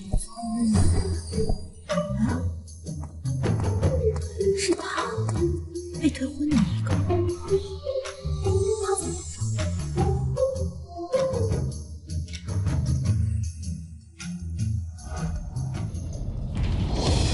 这只簪子不错，我要了。没想到这么巧啊，在这儿遇到沈二姑娘了。也不知那日沈二姑娘扎自己的金簪是不是出自晚翠阁，扎得疼吗？什么东西也敢搅和我二哥的婚礼？李姑娘这么诚心向我请教，怕不是准备扎自己吧？这作为过来人，我最有经验。这只孔雀簪就极好，扎起来也不会太疼。这簪子我不要了。这下可不是你想不要就能不要的了。我不要了，晚翠阁还敢强买不成？姑娘，这簪子都被你拍弯了。这永宁伯府的姑娘不会打算弄坏了这晚翠阁的玉簪，还不想买下来吧？谁说我不买了？刚才我只是没看见。倒是沈二姑娘你给自己长姐下药，害她嫁不成泾阳王世子，被泾阳王府退婚，你还有心情出来逛街？你就一点都不愧疚吗？愧疚？是啊，有些事情你不做，恐怕就要愧疚一辈子。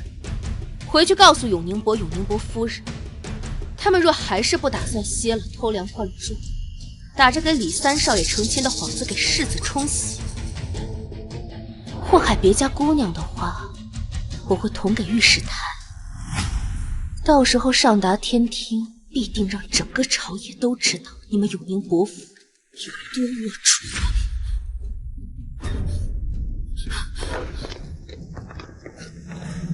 还真是亲母女，这落荒而逃的样子都一模一样。大姑娘去了金宝阁楼，果真和我想的一样。把这些簪子全部都包起来。好的，小姐。姑娘，你疯了？买这么多？这点算什么呢？我想要的更多。祖母，我今天本想要二妹妹一同乘马车的，但二妹妹拒绝了。后来我上了马车之后，却也不知道二妹妹的马车去了哪里，所以我就自己去了金宝阁。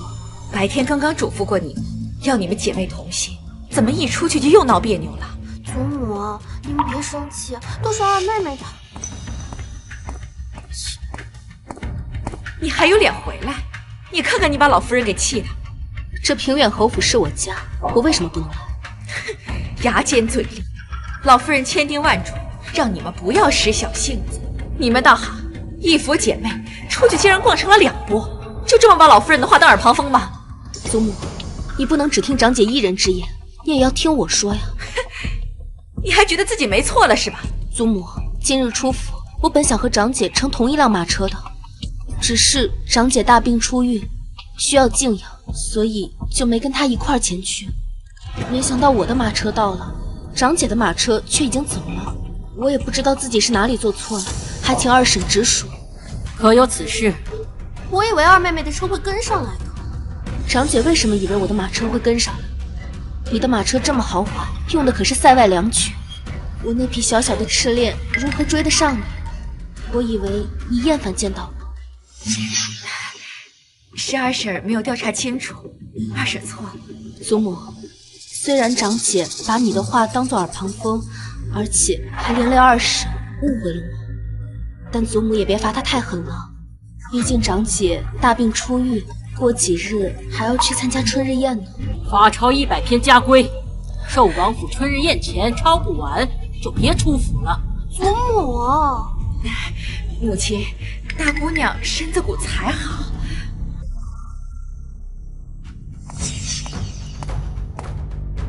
金宝阁差人送来首饰，总共670两。李管事问，这钱是不是从宫中拿？从宫中拿。是我让航儿多挑一些的。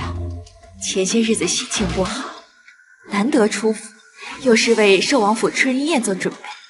我心想，世子也许那天也会去，若是能让他回心转意最好，即便不能，也不能让人家小瞧了我们平远侯府的姑娘。只此一次，下不为例。是祖母。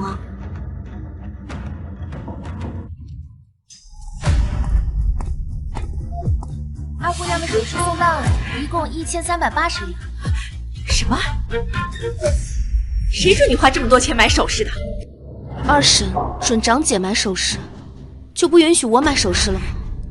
祖母，我没想让宫中掏钱，也没有想过二婶让长姐买这么多首饰，只是春日宴这么多名门贵女，我不想让别人知道平远侯府的嫡女连件像样的首饰都拿不到。祖母不会责怪你的，既然你大姐姐能买得，你自然也买得。多谢祖母。行了，身子乏了，你们都回吧。是。你留下。我让你主持钟馗，就是这样对待家里人的。母亲，我站住！你让祖母罚我抄家规，现在你高兴了？怎么，你做得了初一，我不能做15吗？我们可是亲姐妹，非要闹到这种地步吗？既然是亲姐妹，说话何必这么拐弯抹角？你去求祖母，让她也能罚我抄家规吧。我没有这个本事。你有，祖母这么喜欢你，你去求她，她不会不依你的。你确定？当然了。你若还当我是你亲姐姐，你现在就去求祖母，否则别怪我不认你这个妹妹。好，只要你别后悔。姑娘，您说二姑娘真的会帮我们吗？一个蠢货而已，最重视姐妹情深。我要是不认她，她得伤心死。大小姐想去佛堂抄佛经，为九泉下的仙夫人祈福，老夫人准了。什么？这是老夫人惯用抄佛经的洒金纸，特命奴婢送来。回头啊，大小姐抄完后便送去大昭寺供奉，奴婢就不打扰大小姐了。请大小姐务必在春日宴前抄完。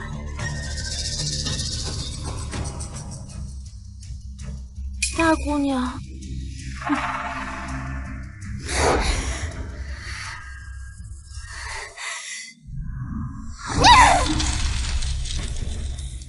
这该死的沈棠！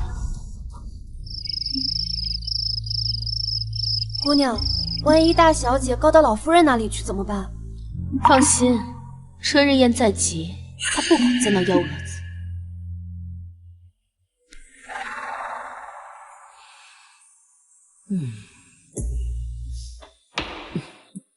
一府姐妹，一荣俱荣，一损俱损。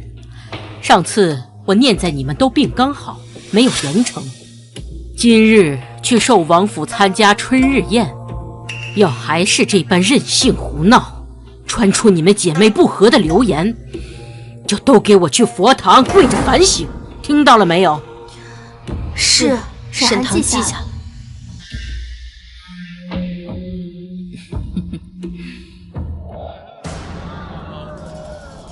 你还真是我的亲妹妹啊！长姐不愿意抄家规，让我去求祖母。祖母不是没让你抄了吗？长姐，你还不满意啊？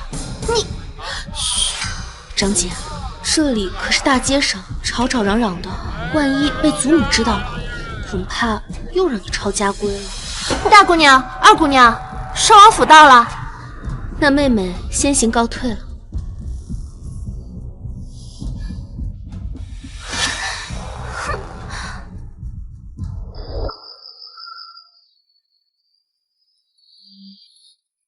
谢桂墨怎么在这儿？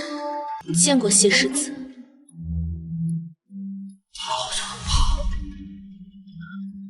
谢世子啊！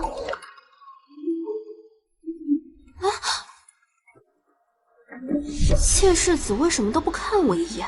你俩认识？不认识啊。不认识他为什么那么看着你啊？他想看就看，那是他的事。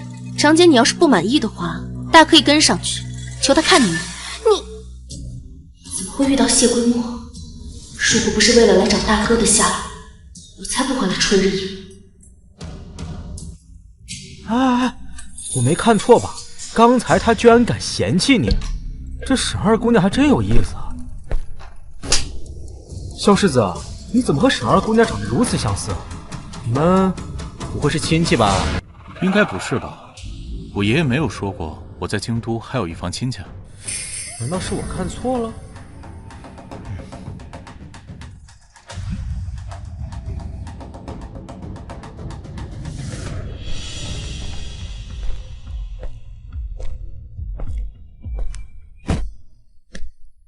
晋阳王妃也来了，这春日宴看来是给谢归墨重新挑选世子妃了。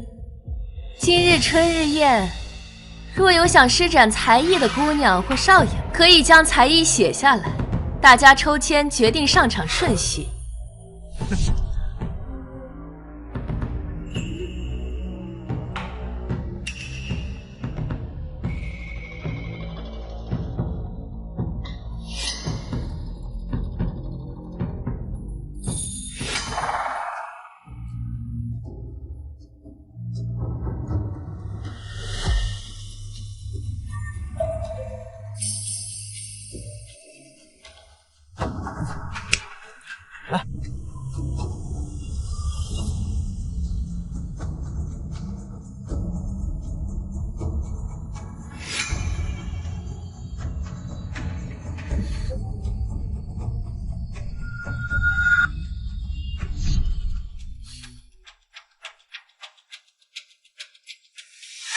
周妈妈说，大哥小时候眉眼长得像父亲，这饭应该也像才是，怎么没有一个是？难不成大哥已经成婚了？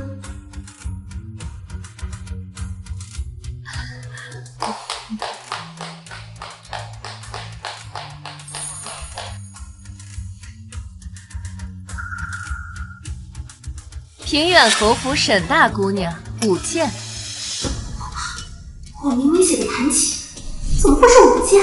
怎么，平远侯府大小姐连舞剑都不会吗？真是可笑！怎么做世家大小姐之首啊？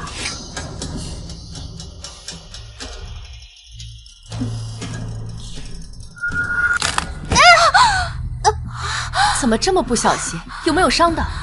并无大碍，只是深寒扫了大家的兴了，先下崴了脚，不方便舞剑了。但我家二妹妹剑舞并不在我之下，不如就让妹妹带我吧。也好，那就由沈二姑娘替沈大姑娘舞剑吧。那感情好啊！听闻沈二姑娘琴棋书画样样精通，这区舞剑应该也不在话下吧？想让我丢脸，我就让沈棠替我丢脸。没想到沈二姑娘仇敌还挺多，这永宁伯府的小姐明显就是在故意为难她。臣妾派人去调查一下，他们到底是怎么一回事。是。妹妹，这可是春日宴，不要丢了我们侯府的脸啊！张姐放心，我不会让你丢脸的。我要让你知道什么叫站得高，摔得惨。你这个丫鬟，就一点都不担心你家小姐会出丑吗？我家小姐剑艺高超，我有什么可担心的？你说什么？沈棠会舞剑？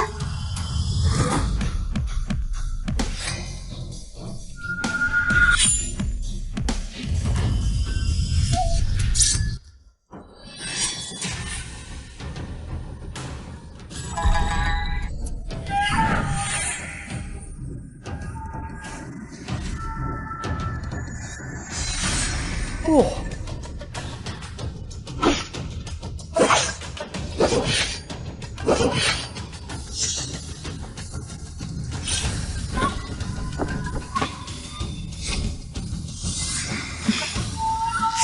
什么神所会的舞剑？我怎么不知道？该死！本来想设计他出丑，没想到又让他耍了次威风。想不到沈二姑娘剑术居然这么好。龟墨，我怎么瞧着她的剑法跟你有些相似啊？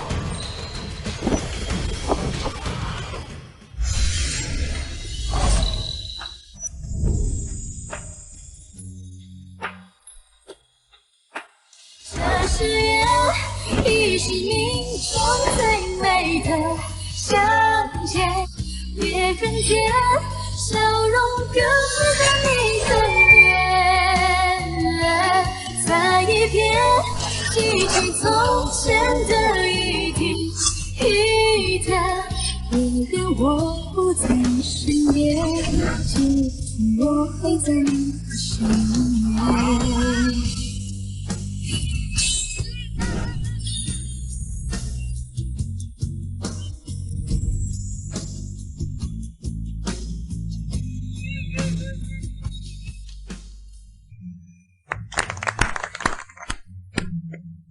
我还是第一次见个姑娘把剑舞得这么轻柔又带英气的，着实是不错。寿王妃谬赞了，比起长姐，我还差远了。比沈二姑娘舞得还要好，本王妃都想象不到得好到什么程度了。可惜今日无缘得见，以后总会有机会见到的。以后一定要见见沈大姑娘舞剑的风采。是王妃。这就是让木耳倾心的女子，果然不错。二姑娘入座吧。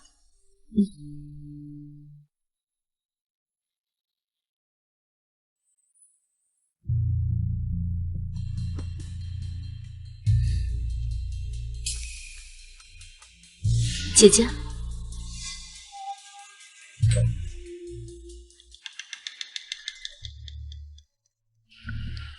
前世你在皇上面前提议，让我在西凉使臣接风宴上舞剑，谢归墨怕我丢人，亲自教我剑术。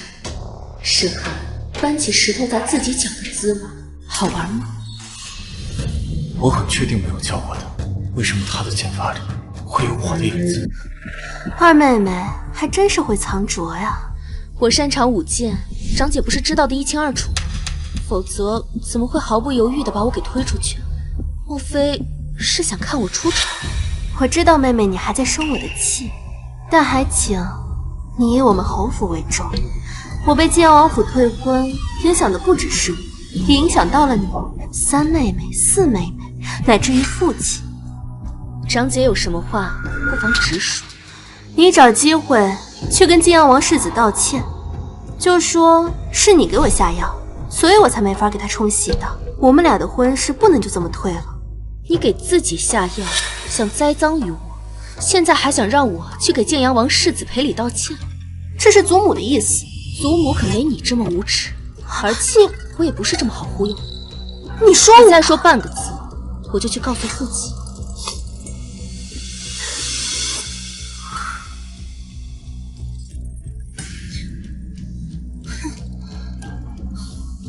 去，告诉昌平侯世子。是。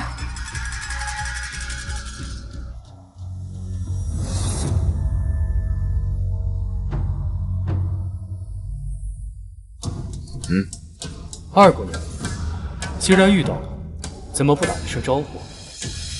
见过昌平侯世子。想不到沈二姑娘深居简出，剑术竟如此绝妙。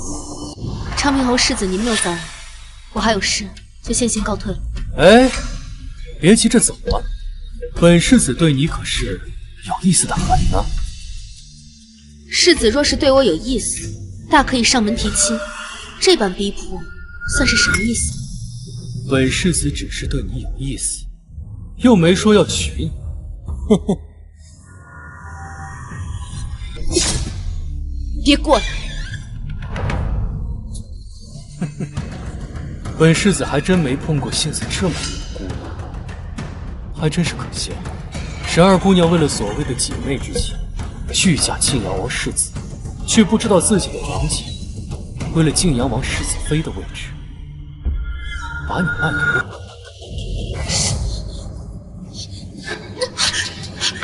就让本世子尝一尝，你这么烈性的姑娘到底什么味道？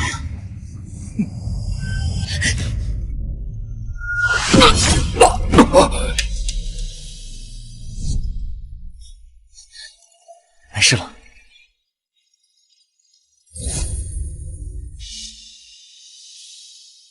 你看到我这么震惊，你还活着？谁告诉你我死了？对，别人说过死，只是上一世花灯会后，我就再也没有遇到过他。你到底是谁？你到底是谁？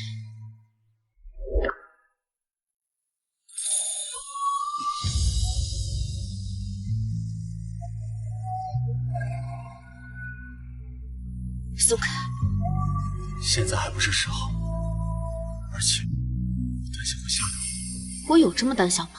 确实，这整个京都都找不到第二个人可以让泾阳王府空着轿子回去的。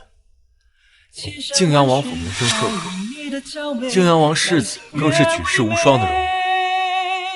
你为什么不嫁给他？我不是要嫁给你吗？我若是嫁给泾阳王，我怎么嫁给你？我刚刚不是说以为我死了？我这个人呢，最讨厌两种人，一个是长得好看的男人，另外一个就是骗子。你要抓我抓到什么时候？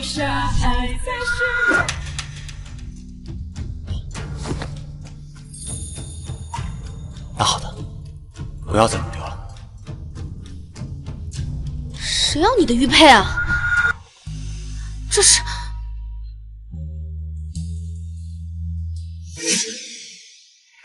这是我娘给我的，叫琉璃蝎，是一对儿。这一半给你，以后你看见它就能想起我啦。他是小黑，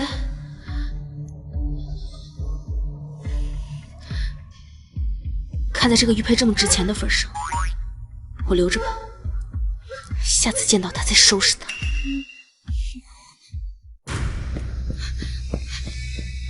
一香，一香，你快醒醒！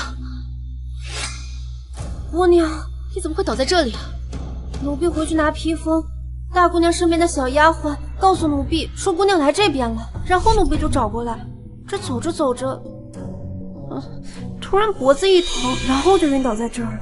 沈寒，今日之仇我记下了，我一定会10倍100倍的讨回。世子，这是在昌平侯世子身上搜到的。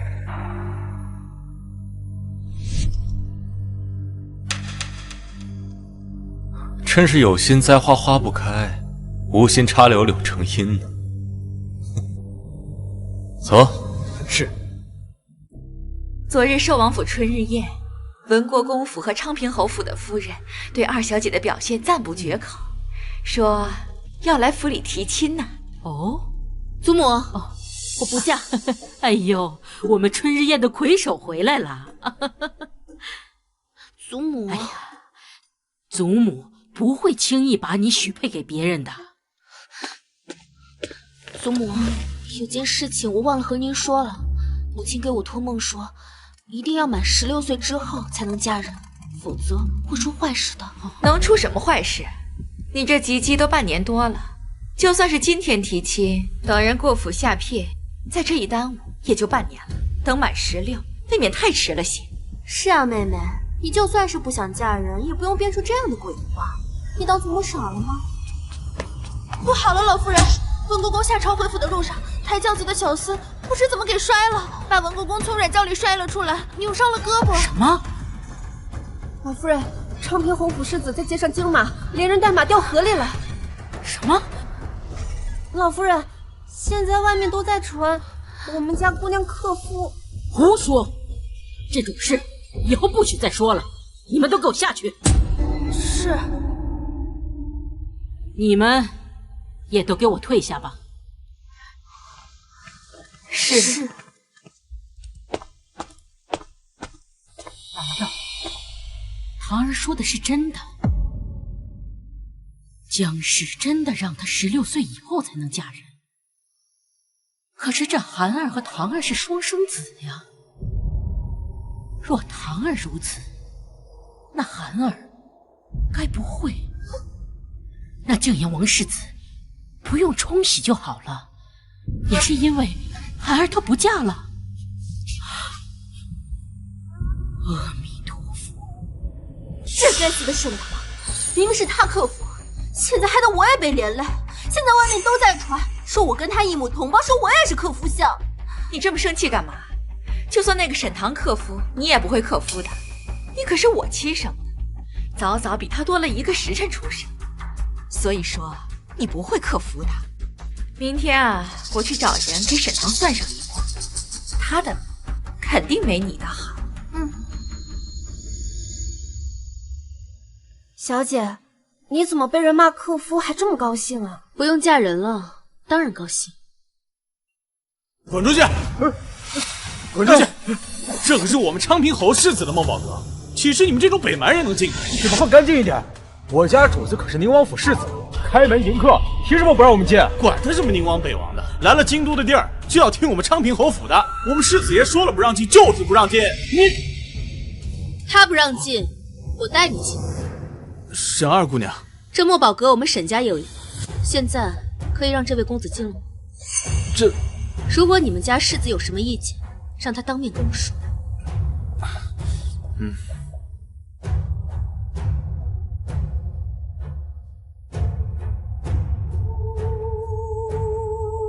多谢沈姑娘解围。不用客气。这是，而且手腕处有一块铜钱大小的胎记。萧某还有要事在身，先行一步。沈姑娘，告辞。姑娘，你怎么了？你刚才有没有看见他手臂上铜钱大小的印记？没有啊。难道是我看错了？去查。是。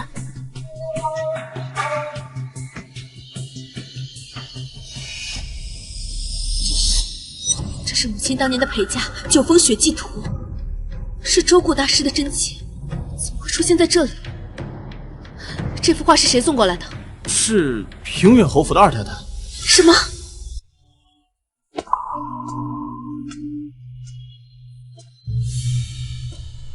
我呀，特地找了3个算命先生，专门给他们看了二姑娘的生辰八字，都说这八字不算好，做男儿主少年骨肉分离，寄人篱下，但也能苦尽甘来。但若是生做女儿，旺夫、旺子是少见的大富大贵的命格。那另外一个八字呢？另外一个八字不及二姑娘的好。还有呢？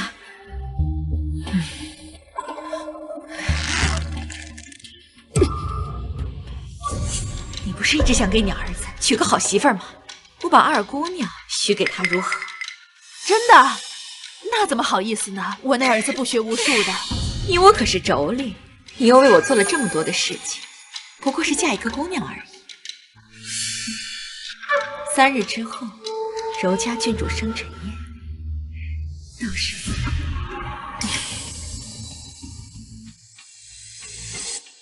沈棠怎么可能比我女儿的命还好？我倒要看看她沈棠是不是真有这般好命。二姑娘，奴婢都查清楚了，近1个月来，二太太往外送了不少东西，不仅是卖字画的墨宝阁，就连卖首饰金器的珍宝阁和金宝阁里都查到了不少咱们太太当年的陪嫁。看来她最近是缺钱了。姑娘，要不然我们去告诉侯爷吧，二太太私盗公库可是重罪。不用，我会让她站得高，摔得狠。你去查查最近户部右侍郎家是不是发生了什么事情。是。二姑娘，大姑娘让奴婢告诉你一声，端王府的柔家郡主派人送来请帖，请你和大姑娘3日后去雁西湖游玩。长姐除了这句话之外，还说了什么别的事吗？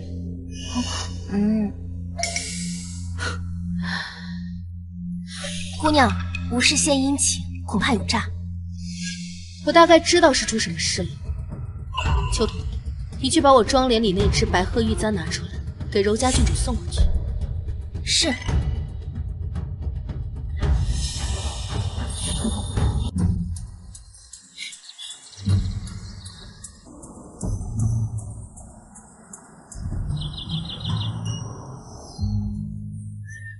郡主，今日是郡主生辰，祝郡主年年有今日，岁岁有今朝。多谢大家陪我游湖过生辰。我故意让丫鬟没告诉沈棠，今天是郡主生辰，她肯定没准备礼物，我就知道你打的这个主意。哪有啊，是我们几个借了郡主的光。这样好的天气，游湖是再好不过。不知沈二姑娘给郡主准备了什么生辰礼，也拿出来给大家瞧瞧，长长眼吧。就是啊，拿出来看看。大家都不要为难二妹妹了，给我吧。想必她并没有准备什么礼。郡主，愿郡主平安喜乐，岁岁无忧。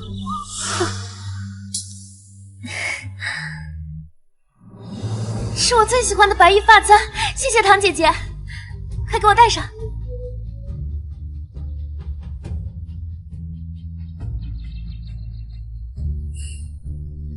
他怎么会知道今天是荣家郡主生辰的？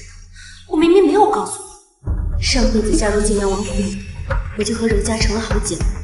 她的生辰，我怎么可能不知道？这般凭喜好做事，不一时之欢，这有什么接受？王府你是怎么做上的？既然人都到齐了，咱们去游湖吧。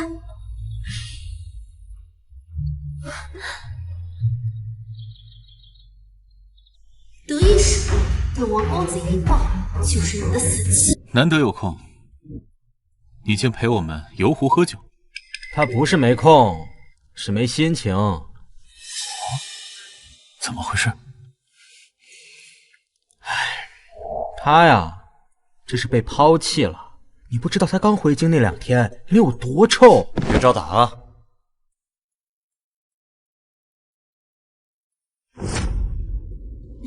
来，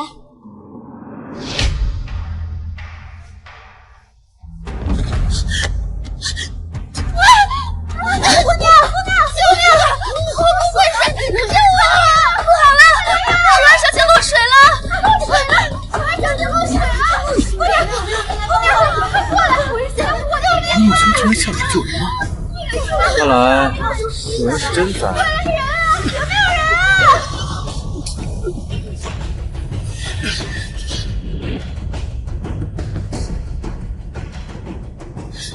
笨笨的，快披上，别着凉了。刚才我好像看见谢桂墨了，难道是我看错了？在水里好玩吗？我看你啊，真是遇到克星了。什么克星？你们俩是不是有事吗？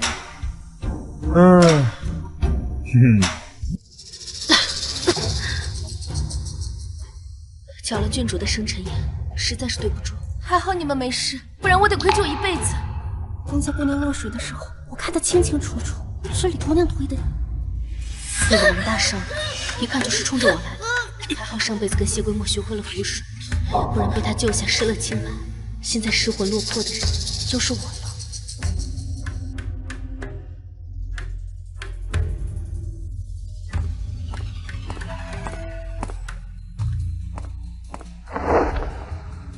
二妹妹何时学会符水了？做姐姐的我竟然不知道。我若是说刚在湖里学会的，姐姐你信吗？你当我是傻子对吗？那姐姐以为我就是吗？你这话是什么意思？若我没记错的话，王家大少爷好像是二婶的远房侄子吧？若是我告诉祖母，你觉得他会怎么想？你敢？妹妹身子不适，就先回府了。姐姐，你慢慢玩。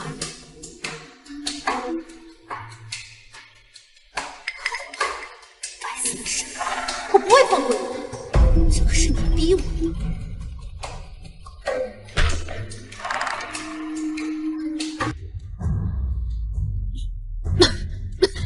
姑娘，你都吃了3天的药了，怎么还不见好转？得换个大夫瞧瞧才行。这个药是谁给我煎的？是思儿姑娘煎的，就在回廊上煎的，应该不会有什么问题。还有没有没煎的药？还有最后一包，拿出来给大夫检查一下。可是奴婢一个人出府，守门的不会走，会检查奴婢带的东西。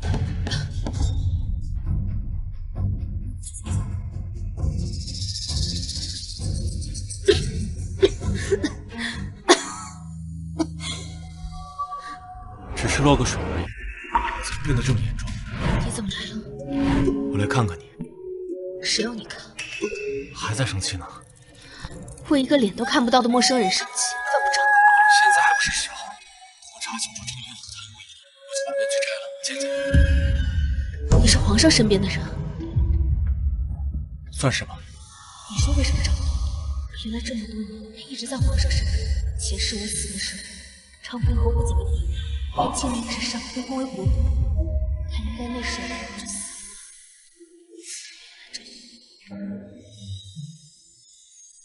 你的药别吃了。为什么？你的药里被人下了大量的寒毒，不仅治不了你的病，还会有损你的身体。寒毒？对。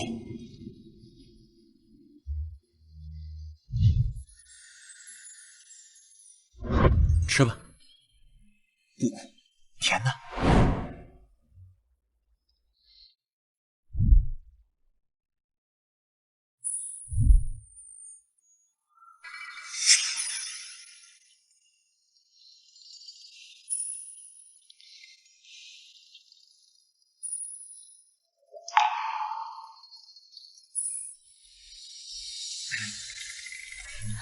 你去哪？我还有事，你先好好休息，我改日再来看你。谁要你看？是不是你要看我？是我求着来看你。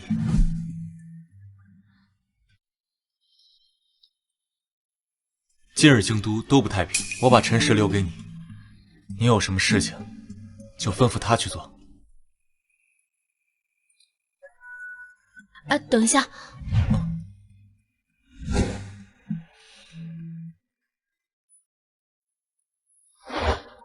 这个手给你的就是你的，还给我算什么意思？你认出我来了？华成辉都认识，小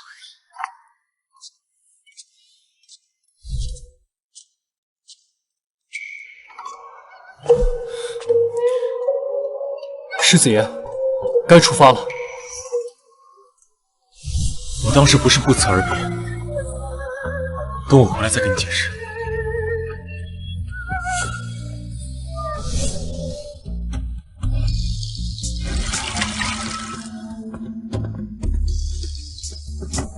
姑娘，查清楚了，这药里确实加了一味大寒的药，女子长期服用会寒毒入体，难以受孕。所以上辈子我会小产，不是意外。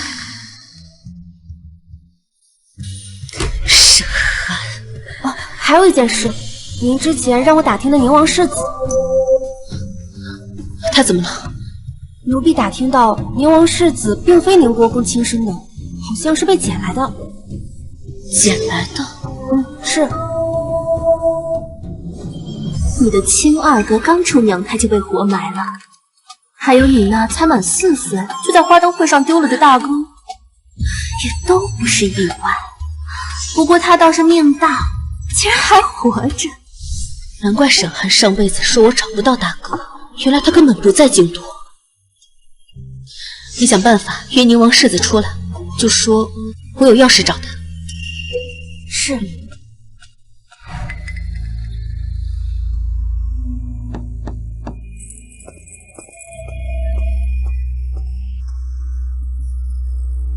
回去和你家主子通禀一声。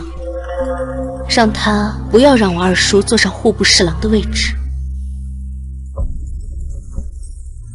是。户部右侍郎府刘老夫人病逝了，刘侍郎要丁忧3年，我做主从宫中拿了1万两，私下打点，让二爷坐上户部右侍郎的位置。这么大的事，不跟我商量就定了。母亲，我真是怕时间来不及嘛。是啊，母亲，户部侍郎的位置本来争的人就多，我们平远侯府在京都的地位又差得远，如果想要，得提前打点才行。就怕银子花了，事情还没办妥。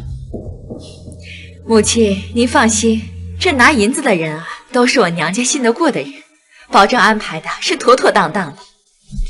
老夫人，户部右侍郎殿下了，是不是二老爷升官了？真是大喜！传下去，府上所有的人赏3个月月钱。你是不是还有什么话没说完？新任户部右侍郎是二老爷，不是二老爷，那是谁？是宣业侯府二老爷。什么？为什么？谁保举的？是晋阳王。怎么是晋阳王？晋阳王，他不是从不保举出武将之外的人吗？怎么会保举他？奴婢不知。一定是晋阳王在报复我们当日让花轿空着抬回去的事。二婶，你可真会开玩笑。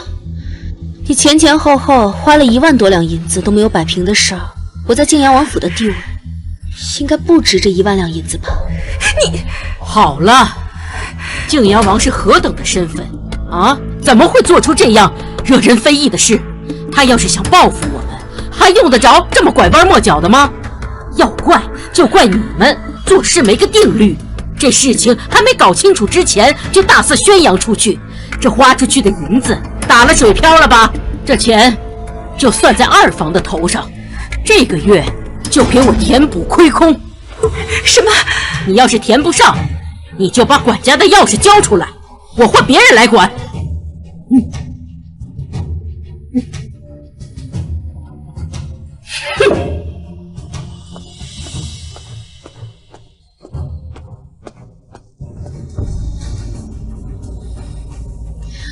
那唐儿就先行告退了。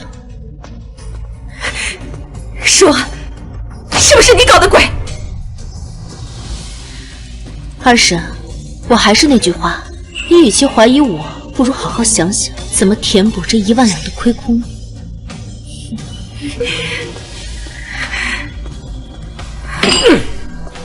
成事不足败事有余的东西！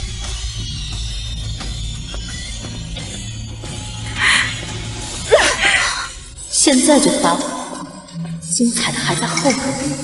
后面我该怎么办？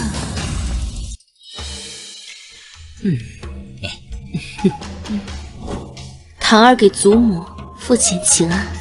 啊，你这伤寒才好，怎么不多在屋里歇几天啊？唐儿这些天一直在这屋中，都快被憋坏了，就想着出来走走。祖母，过几天我想回趟江家，望祖母应允。这怎么突然又想起回江家了？孙女这次生病梦到母亲了，她怪我没有好好的替她尽孝，上回回江家都没有陪外祖母好好吃顿午饭就回来了，怪不好意思的。既然是你母亲托梦，那你就去一回吧。什么时候去，提前跟你二婶说一声，让她给你备些补品，一并带去。是。二婶，我带去江家的补品都准备好了吗？都准备妥当了。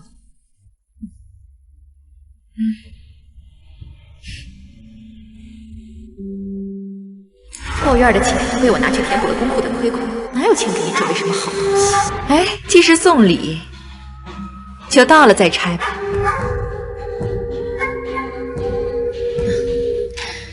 都听二婶的安排。把礼盒打开看看。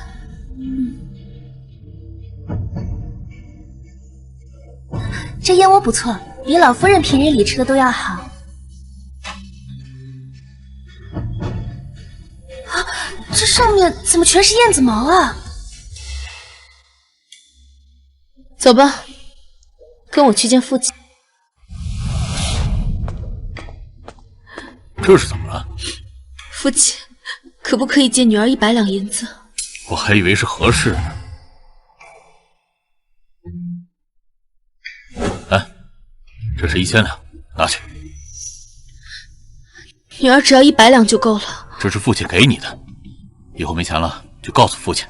父亲又不止我一个女儿，给了我不给长姐，就明摆着父亲偏心。祖母他们也不允许父亲纵容女儿，女儿只借100两就够了。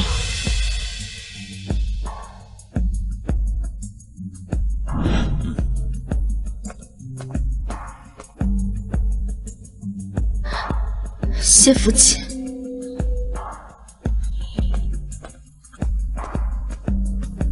跟上去看看。是。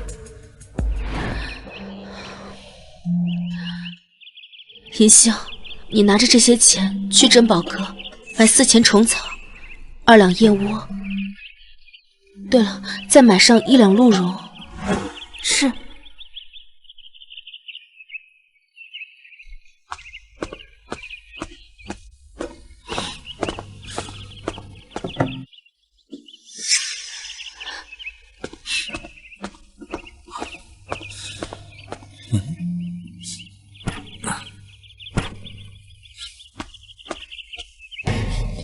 侯爷，怎么这么快？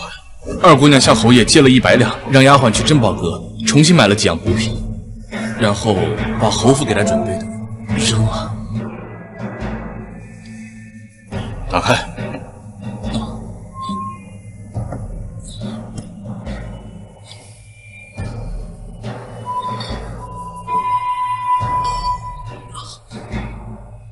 这是谁准备的？是二太太。给我叫过来！是。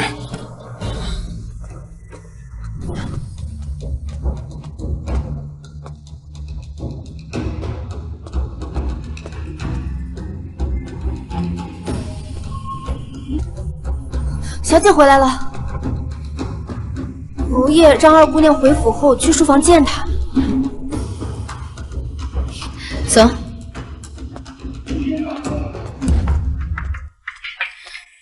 父亲，找女儿有什么事吗？你受委屈了，为何不跟爹说呀？女儿没受委屈。你没受委屈，没受委屈，把侯府给你准备的补品扔在走廊外面。因为大哥走丢，祖母本就不喜欢我去江家，祖母同意我替母亲去江家尽孝，女儿已经心满意足了。女儿不想因为一点补品的事情惹祖母厌烦，最后去不成江家。你母亲不在了，理应父亲替她尽孝心的。以后你想去江家就去，不必你祖母同意。多谢父亲。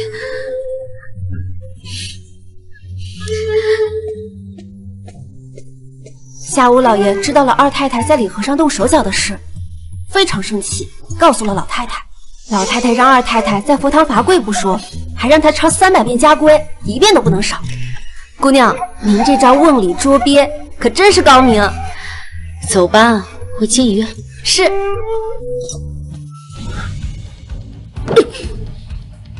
江家照看不周，弄丢了我平远侯府世子，让侯爷膝下无子。老夫人不是最厌恶江家的吗？我膈应江家，不是应该正中老夫人下怀才是，还要如此惩罚我？二婶，沈棠3番5次去江家，莫不是察觉到什么了吧？哼，那个小贱人平时看着人畜无害，没想到如此精明算计，我倒是小瞧了你。haar儿，你去试探一番，如果他真的知道什么，就此了结了他。是。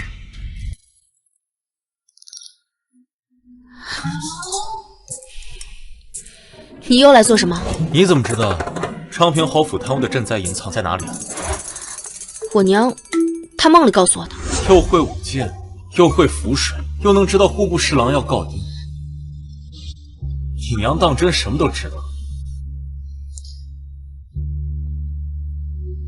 她还跟你说了什么？她还说让我不要嫁给你。什么？为什么？哪有什么为什么？不嫁就是不嫁。你还在恼我在花灯会上说上门提亲却食言？那事我早就忘了。你确定不先看看我长什么模样之后，再决定要不要嫁给我？半年前你都已经耍过我1回了，还想让我信你第2回？不就一张脸吗？再好看，能好看得过晋阳王世子吗？怎么不说话？他确实是好看，你人还怪实诚的吗？但是我也不比他差啊。满大庆朝都找不到第2个比晋阳王世子更好看的，你还长得比他好看，牛皮都快被你吹上天了。你不信，我现在就把面具摘下来给你看。哎，别，我又不嫁给你，你面具下长什么样，我才不在乎。祝你早日找到一个合你心意的姑娘，跟她携手一生。我看你是要把我气死啊！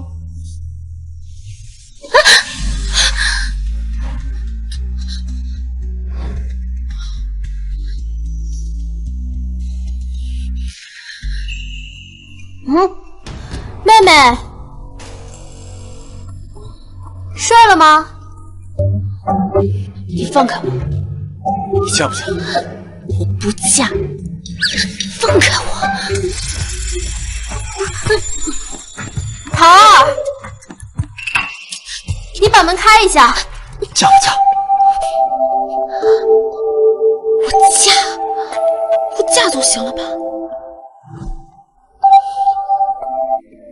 记住你说的话。桃儿，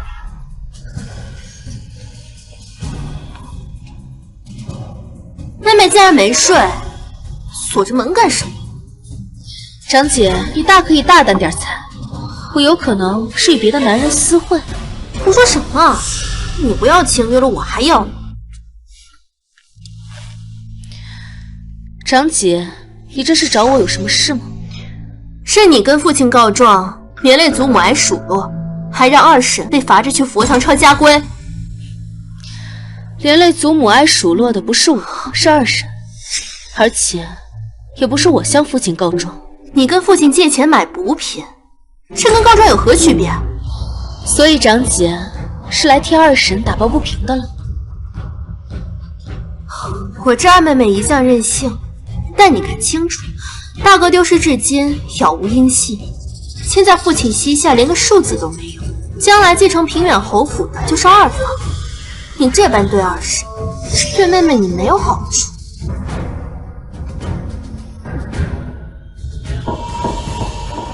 这平远侯府爵位还没落到二房手里，二婶就这般欺负我，更别说我往后嫁了人，受了委屈，二婶会给我出头。再说了，为何长姐如此笃定大哥失踪了？万一大哥找回来了呢？你说什么？我就只是打个比方而已，大姐何必如此惊慌？你是铁了心二婶受罚了，罚二婶的不是我。我们是亲姐妹，是这世上最亲的人了。我一心为你好，你却误会我是向着二婶。好，既然这样，我也不必劝你了。希望你将来不要后悔。不送。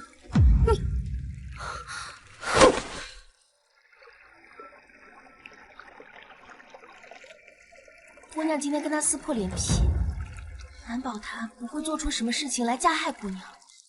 狗急了要跳墙，兔子急了还会咬人。我就要看看他们还能使出什么手段，露出不利一半。大胆！你说什么？他当真这么说？是啊，他好像在试探我，但我并没有上当。这个小贱蹄子，他肯定是早早的知道了什么。早知如此，我就应该早点了结了他。现在了结他，也为时不晚呀。哼。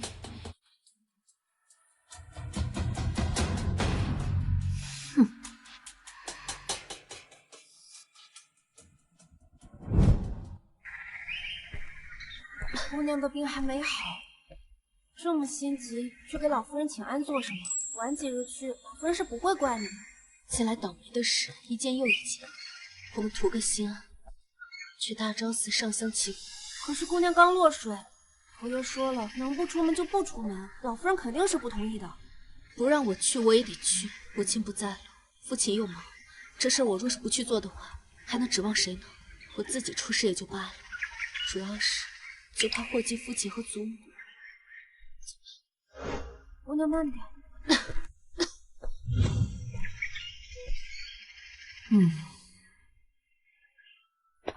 他真是这么说的。是啊，奴婢听得真真切切的。阿弥陀佛，跟孩儿相比，堂儿是心善的。他既然要出门，那就把寒儿的马车派给他吧。是。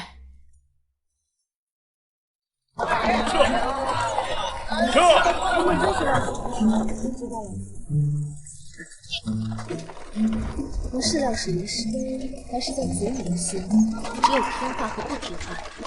沈寒长得最像他，所以祖母最服他。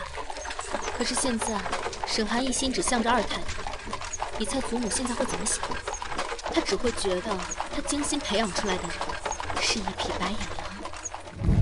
姑娘好像一夜之间长大了。人总是要成长的。对了，我让你帮我约的萧世子，你约到了没？约到了，和萧世子相约今日在大昭寺相见。行，会是我大哥。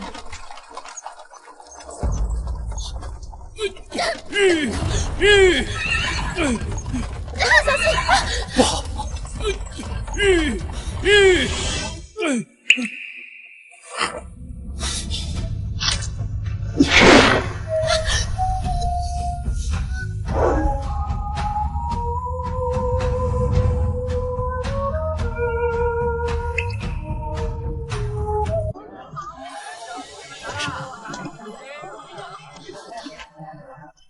胳膊怎么了？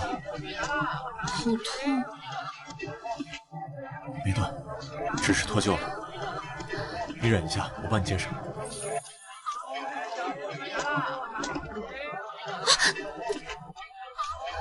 好了。姑娘，你没事吧？多谢晋阳王世子相救，我还有急事，就先行告退。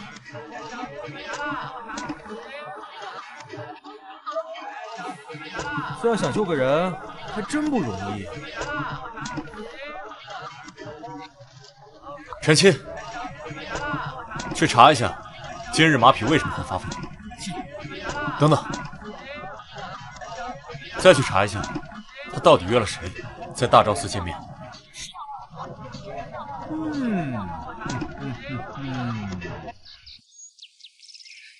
世子，我以为是谁约我，没想到是沈二姑娘。冒昧前来，打扰。不打扰。我第一次来京都，没什么朋友。沈二姑娘是我交到的第一个朋友。萧世子，你是第一次来京都？不瞒姑娘说，我年幼时生过一场大病，把小时候的事情都忘了。忘了？是。萧世子，你可以让我看一下你手腕上的印记吗？手腕的印记？当然可以。他的手腕有什么好看的？谢世子，谢桂墨怎么来了？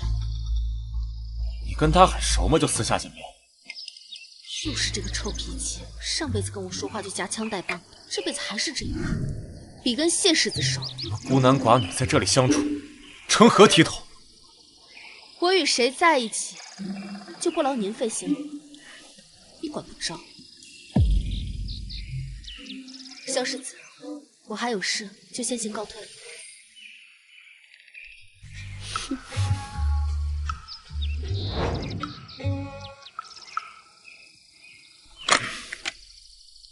你什么时候得罪他了？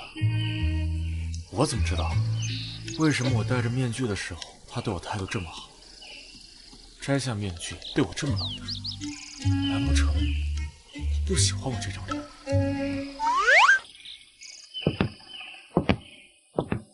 好像在他的腰上看到小黑的玉佩了，难道他是小黑？怎么可能？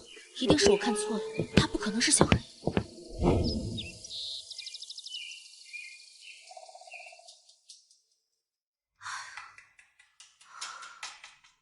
这怎么还没有人来禀报？不好了，大姑娘，二姑娘在街上惊马了。怎么会惊马呢？她伤得重不重？应该不重，二姑娘脱臼了，在街上，晋阳王世子就已经给她接好了。你给我说清楚，是谁给她诊治好的？是晋阳王世子。又是晋阳王世子，他怎么那么喜欢救人呢？沈塘落水他要救，身堂金马他还要救，他怎么那么喜欢救一个明知道他不会死都不愿意嫁给他的人呢？而且我每次算计沈堂，他总是能化险为夷呀！滚！是。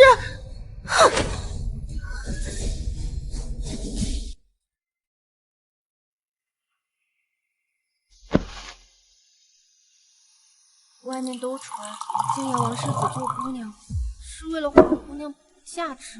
谁传的谣言啊？不是谣言，是晋阳王世子亲口说的。晋阳王世子怎么可能说这种话？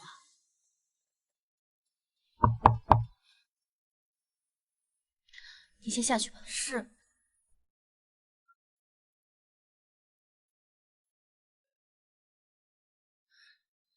人呢？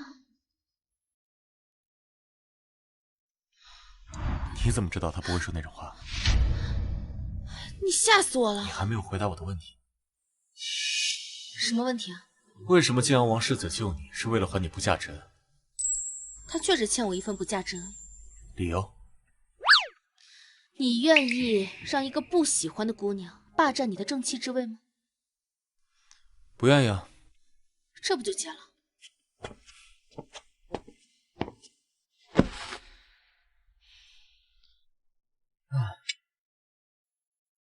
你就这么确定晋阳王世子不喜欢你？他喜欢我，再去求娶我的长姐，他缺心眼吗？再说了，我有自知之明，我又不是银票，人人都会喜欢我。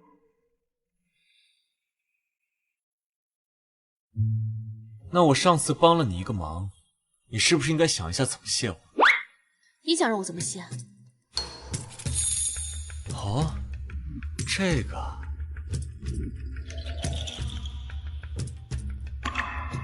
帮我绣个荷包吧。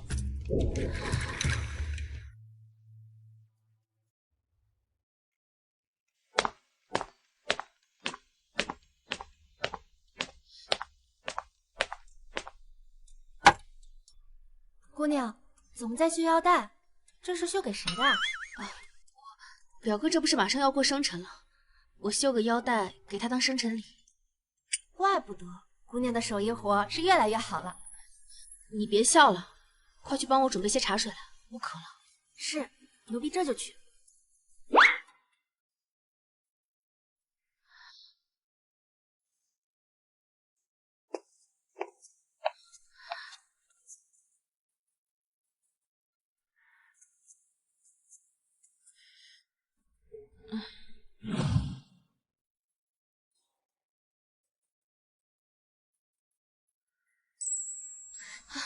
终于大功告成了。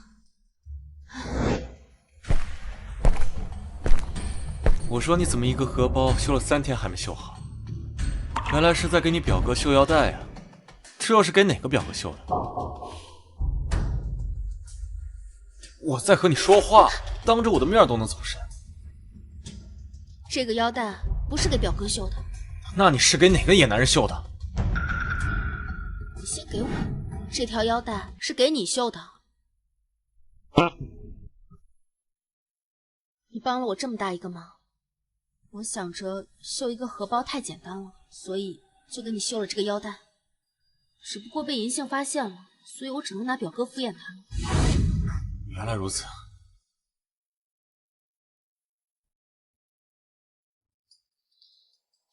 你是怎么说服晋阳王帮你的？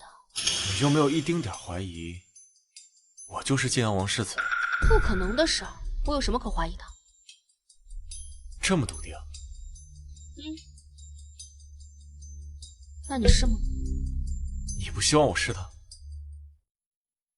你是你，他是他，有什么好比的？这个腰带绣的比较慢，但是我会争取在文国公府老夫人寿宴前给你绣好的。我还要一个荷包。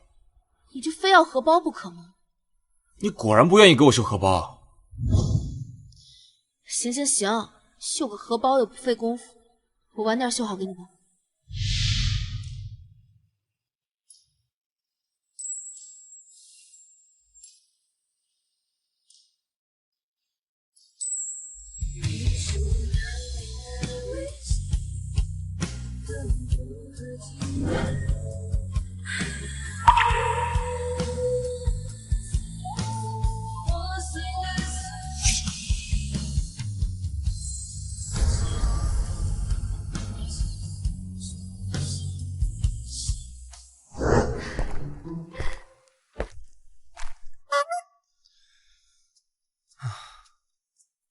你说，他既然喜欢我，可是为什么他又不希望我是晋阳王世子？这是什么意思？世子爷以前是不是得罪陶姑娘？我怎么可能得罪他呢？我捧着他还来不及。他母亲说不同意，不同意她嫁给我。可是这活人好贿赂，这死人怎么贿赂？烧纸钱？世子爷，有没有可能这只是一个借口而已？人家就是不想嫁给你。就你话多。哦，对了，昌平侯府的事情查得怎么样？属下根据唐姑娘给的线索去探查，发现昌平侯世子和永宁伯府三公子最近走得很近。永宁伯府果然是一丘之貉呀！马上调300禁军，把永伯侯府和昌平侯府后山围起来，不要打草惊蛇。是。终于大功告成了。姑娘，这是永宁伯府大姑娘让奴婢转交给您的信。李如，她给我寄信做什么？想知道是谁怂恿我推你入室？今晚来永宁伯府后花园西南角找我。我知道了，你先退下吧。是。见过昌平侯世子。上一次的事情，我没找你算账，你还敢来？上一次是我失算了，这次我一定助昌平侯世子一臂之力。怎么说？这一包药无色无味，寻常女子吃了会把眼前的男人当作是自己的心上人，到时候沈棠就任由世子为所欲为了。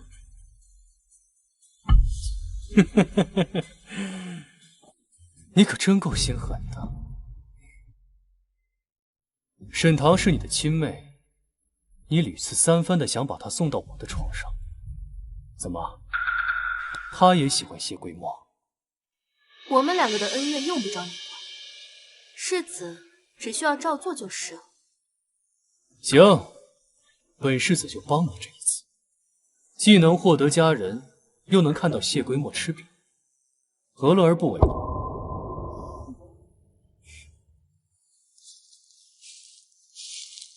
沈棠，今夜之物，我看你还拿什么跟我争？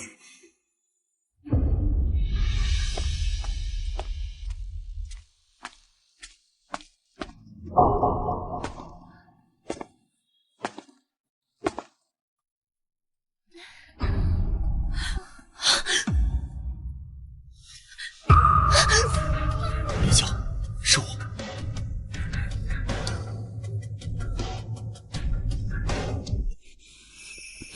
你怎么来了？我的人查到昌平侯贪污赃款的事情跟永宁伯府有关，所以我来看看。你怎么在这里？有人叫我来了。这么巧啊！出嫁前给王大少爷戴绿帽子，你不怕他吃了你？我不会让他碰我。行，以后本世子多宠。我好像远过几年雪，去寻找遗失了的思念。如果你在眼前，我会让你看见。我好像远到天地之间，却会失去了当心念，哪怕追寻千年，也等你出现。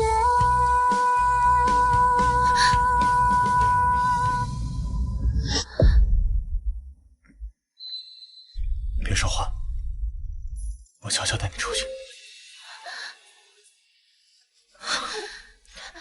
吓死我了！今天这里不安全，我让陈氏早点带你离开。那你呢？你是在担心我吗？谁担心你了？不用担心我，我早已做好万全的准备。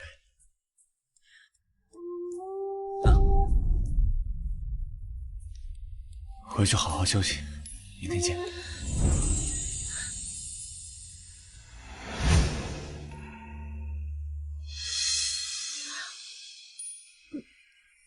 是山楂味的，他怎么知道我喜欢吃山楂？世子爷，你怎么把奴才做的山楂丸给唐姑娘了？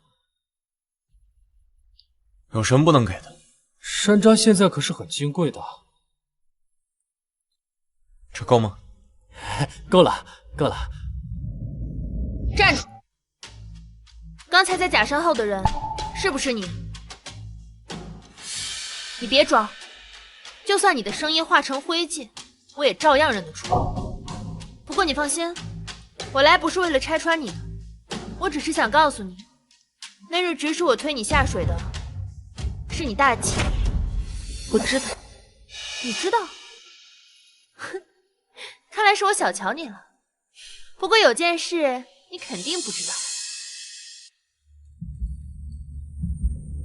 你长姐和昌平侯世子做了交易，今天晚上就会把你灌醉，送进昌平侯府。我劝你，宴会上的东西少吃。你为什么要提醒我？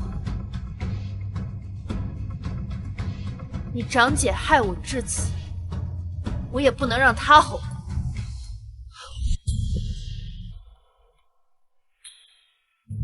妹妹怎么来的这样慢？这你也要管？怎么会啊？姐姐呀，是想跟你道歉。之前呢，不该让妹妹替姐姐冲洗。这杯酒就当是我赔罪了，以后我们姐妹二人重归于好，可好？好啊。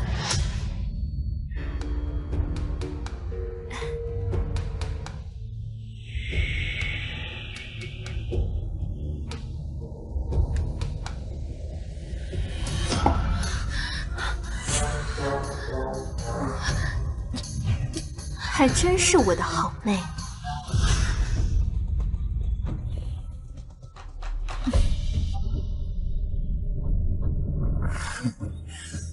兜兜转转，最终不还是落到我的手上？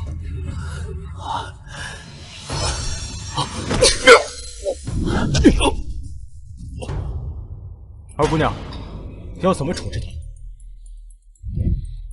把他衣服扒光了，送回昌平侯府去。是。等等，把这个放他身上。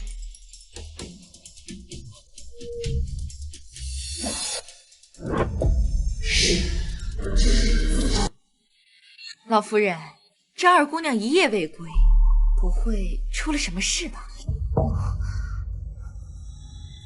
这明明是两个姑娘一起出的门，怎么回来的时候就剩你一个了？涵儿，你说唐儿到底去哪儿了？祖母，我也不清楚，只是昨天我看唐儿一直跟在昌平侯世子身后，想必他们俩胡闹！一个未出阁的女子，跟着一个世子的身后，像什么样子？王妈，奴婢在，找人去把唐儿找回来。是。祖母，你是在找我吗？沈棠，你怎么？怎么了，长姐？你看得我好像很惊慌啊。没有。沈棠怎么毫不放过我来？这个昌平侯世子到底在忙什么？我听说您最近胃口不好，我今儿啊特意起了个大早，上街买了些蜜饯，您快尝尝。哎呀，原来你是起了一个大早啊！我说怎么一大早就找不到你？以后你再出门啊，一定要跟祖母说一声，免得我担心你啊。我知道了，祖母，快尝尝。既然二姑娘回来了，那我们就先告辞了。等等，二婶和长姐不想尝尝这蜜饯的风味吗？以后恐怕都找不到了。蜜饯多的是，我们想吃，自己自然会，不劳二姑娘费心。不好了，老夫人，昌平侯府来人了。昌平侯府怎么会来人？今天早上，昌平侯府的世子突然被人脱光了衣服，被人绑着扔在了门口。昌平侯大发雷霆，要找出罪魁祸首。然后在昌平侯府世子的手中发现了大姑娘的珠钗，还有姑娘的手帕。什么？你胡说！这种大逆不道的话你也敢说？你不敢说谎。事发之时，姑娘的手帕就绑在昌平侯世子的手上，他手里握着的这是大姑娘的珠钗。王妈，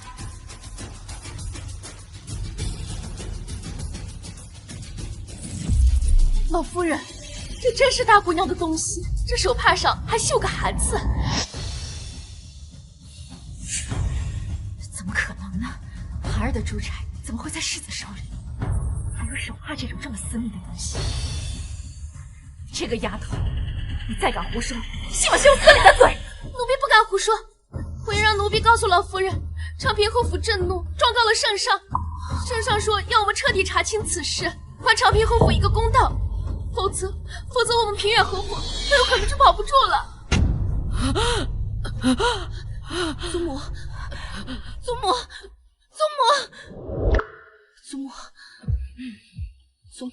你没事吧？我没事。你父亲呢？父亲带着长姐去昌平侯府赔罪了，如今证据确凿，长姐以后可能要嫁给昌平侯世子云剑。什么？这可是我们平阳侯府的嫡长女，你父亲怎么能轻易把她许配给别人呢？还是做妾？我绝对不会同意的。可她若不是我长姐呢？你这话是什么意思？祖母可还记得，母亲生前说她生了一对龙凤胎，可是没有人信她。那你母亲她是个疯子，疯子的话谁敢信啊？母亲是被二婶给逼疯的。祖母，你快醒醒吧，沈寒她根本就不是我大姐。你凭什么这么说？就凭我大哥还活着。祖母要是不相信，我明天带你去见一个人，见了你就会相信我。陈师说你找我，你认不认识萧恒？你提他干什么？我想约他出来见上一面，你可不可以帮我约他出来？你让我帮你约其他男人？沈腾，你是当我没了吗？我不是这个意思，你别生气。我只是怀疑萧恒是我失散已久的大哥。什么？我大哥手腕处有一颗铜钱大小的印记，萧恒手上也有，而且我听说他是念过功夫捡回来的。你可不可以就答应我这一次？作为等价交换，我可以答应你一个条件。什么条件都可以？都可以。那你下次见我千万不要跑。啊？我跑什么？答应我就是了。好吧。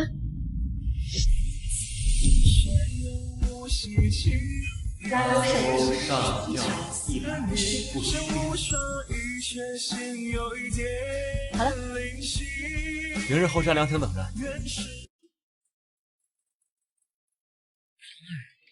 你到底要带我见什么人啊？你一会儿就知道了。这是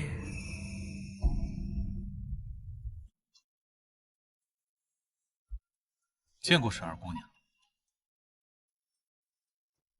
这是？这位是我祖母。见过。妍儿，妍儿，你是我的妍儿啊！萧世子，我有话要对你说。所以你那日约我，是为了看我手上的胎记？是啊，没想到被谢世子给误会了。如果他知道了，肯定会跟你道歉的。谁要他道歉？唐儿，你是怎么知道妍儿还活着的？母亲给我托梦说大哥人就在京都。那日我在街上看到年王世子，就觉得他和父亲长得很像，再加上他手上的这个胎记，原来是你母亲。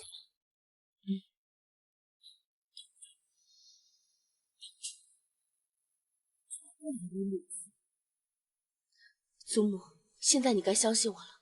是二房他们包藏祸心，是他们算计了大哥，还有母亲。祖母，二叔是您的儿子，父亲就不是了吗？这么多年，父亲一直畏惧，就是因为心中还一直记挂着母亲。如今大哥找到了，更能证明他所言非虚。我真正的龙凤胎哥哥早就被调包了，被调包的那个人就是沈浩。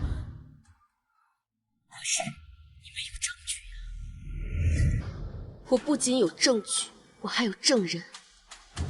祖母，我需要你配合我演一出戏，届时我会让你看到二房他们真正的面目。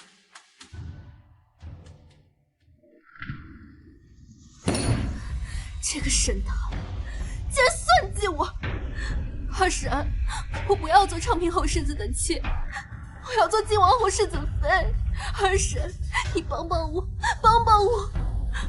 放心，二婶一定会帮你，我一定会帮你的。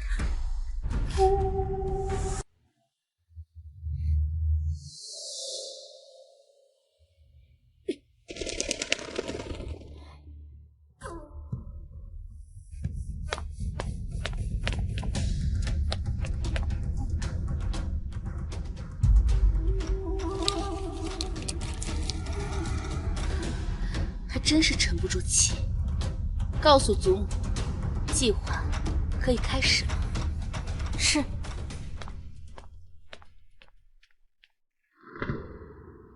老二家，我明日要离京2天，这府中大大小小的事务，就先交由你来掌管。母亲放心。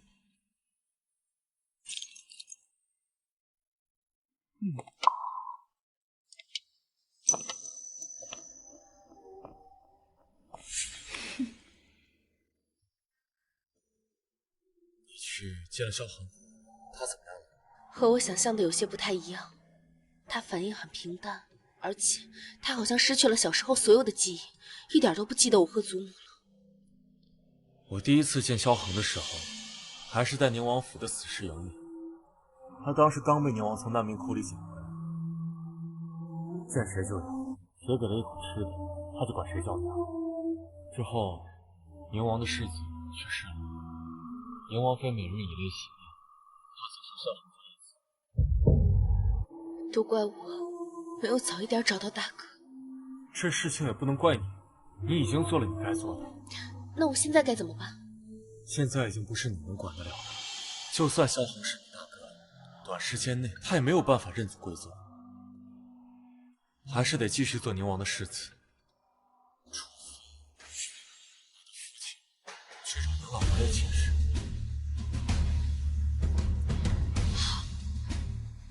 你能再帮我一个忙吗？你的要求怎么这么多？就一个，最后一个，算我求你了。你说，帮我去百花楼找一个人。快，我们不会被发现吧？哎，你放心吧，你老不死的已经走了，二婶已经打点好了。你拿着这些钱去江南找你的外祖父，知道吗？先去躲些时日，然后再回来，知道吗？赶紧！站住！二婶和长姐，这是要去哪儿啊？没，我们哪儿也不去。哪儿也不去，为何要在半夜开着府里的私铺？我只是来库房看了看，帮你进去打点一下。是吗？二婶可还记得这9封血祭图？我不知道这是什么。这9封血祭图是我母亲的陪嫁之一，也是前朝周顾大师的真迹。二婶不妨解释一下，这幅画怎么会出现在昌平侯府的墨宝阁之中？老二家的，你竟敢盗用私铺！你们怎么知道这是真的？万一是个赝品，是他来栽赃诬陷我的。对啊，昌平侯那是叶贵妃之父，那是国丈，他的东西怎么会在你手里？看来长姐你还不知道吧？这昌平侯府和永宁伯府一同勾结贪墨赈灾营，已经被圣上下旨抄家了。什么？老夫人，我是一时迷了心窍，我只是不想孩儿嫁给世子那样的人罢了。我就好奇了，这长姐是我大姐，又不是二婶你的亲生女，为何二婶要对长姐这么好？因为她是我们侯府的嫡长女啊。是吗？那二婶看看这个人，你可认得？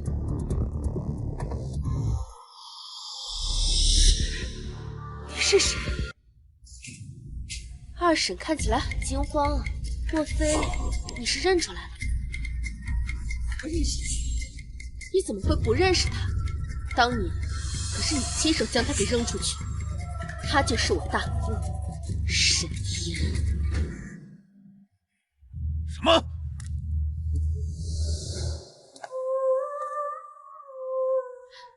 父亲、二叔，你们终于来了。桃儿，你刚才说什么？他真是你大哥？父亲，你快看看他手臂上的胎记，是不是和大哥小时候的一模一样？没错，就是这个胎记。妍儿小时候总说因为这个胎记被人笑话，你就是我的妍儿，你是我的妍儿啊！父亲，妍儿，这么多年你去哪儿了？你是怎么走丢的？父亲，这件事情就要问问二叔了。你们都看着我干什么？当年妍儿走丢的时候，我又不在现场。当年你确实不在现场，可是你参与的事多了去了，包括陷害祖母的丫鬟春兰。你胡说八道！谁陷害谁呀？她一个婢女有什么好值得我陷害的？今天这件事不是我一人作为，跟我家老爷无关。他是不是他要脸的？看来二叔二婶是不见棺材不落泪了。来人，把春兰给我带上。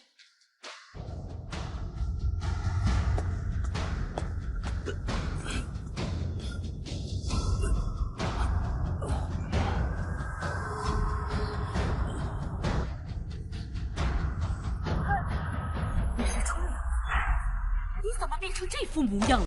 从18年前被绑架离京那日开始，奴婢就无一日不想着再回到太太身边，原以为这辈子都没机会再活着见到太太，没想到还有回到平原侯府的一天。绑架了？这到底是怎么回事啊？你快跟我说一说。老太太，你不要相信她，她就是个婢女，她知道什么？二婶，你怕什么？我怕。二婶，你要是不怕，你抖什么呀？春兰是在我母亲生我那日失踪的，我母亲怀疑春兰的失踪与我二哥被偷换有关，所以才让我父亲满京城去找春兰。今日我把春兰带回来，就是为了让祖母和父亲好好问问她到底知道些什么。春兰，知道什么都说出来。夫人生产那日，太太去大昭寺上香，回来时，夫人已经把孩子生下来了。太太去看夫人，我独自回北院，走着小路，隐隐约约听到有孩子的哭声，就看见二太太身边的孙妈妈拎着个食盒，在鬼鬼祟祟的要出府。我觉得奇怪，就跟上去看着。奴婢看着孙妈妈出了府，看着她出了城，找一座荒山，在一棵大树下刨坑。奴婢当时还觉得奇怪。就看到孙妈妈从石头里抱出来一个婴儿，要将他活埋。什么？还有呢？继续说。你把孙妈妈抬去，将那孩子抱了出来。那孩子是男是女？是个男孩。什么？是个男孩？没错。奴婢将小少爷抱出来时，他还活着。奴婢原想悄悄把孩子抱回后府，可是回来的路上遇见了二太太的。他们离了婚，将我手脚打断，还把我卖入监牢。要不是奴婢命，早就死了。这个贱人，你我无冤无仇，你为何如此再三陷害我？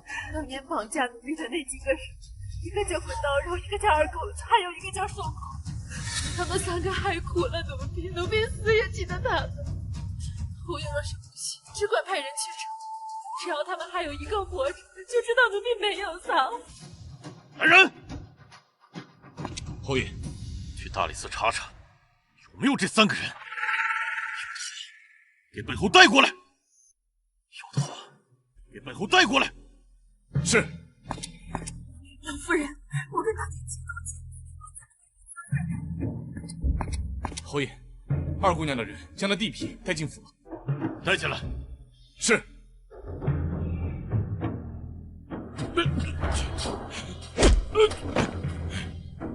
春兰姑娘所说的3个地痞，如今只剩这位滚刀肉了。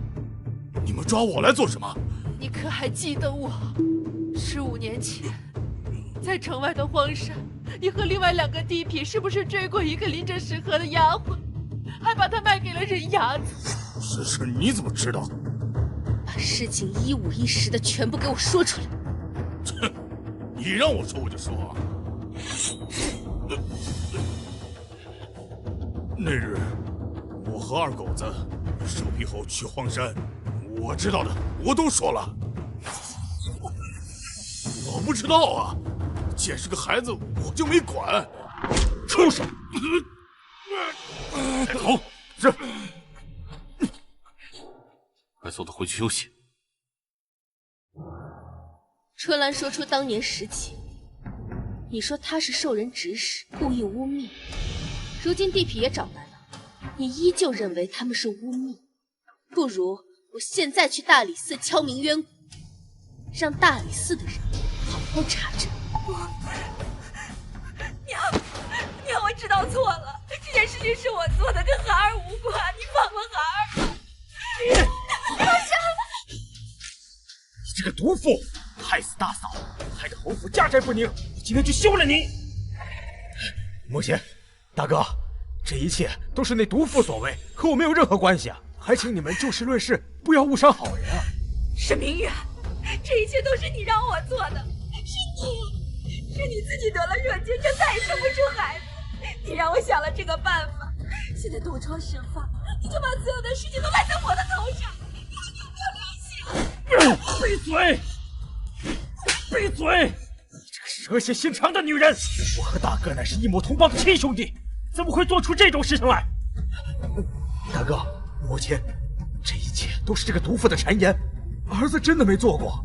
二弟，那我问你，这些年你为何不生孩子？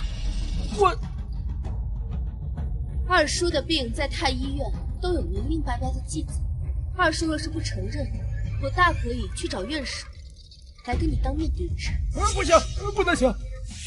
娘，我是你10月怀胎生出来的，别人可以不信我，你还能不信我吗？老二，你真的干过这件事情吗？我没有。我要你说真话。是你，今天人证物证都在，你以为你真的逃得了吗？闭嘴！你这个蛇蝎心肠的女人！就是你们。虽然这件事就交给你来处理了。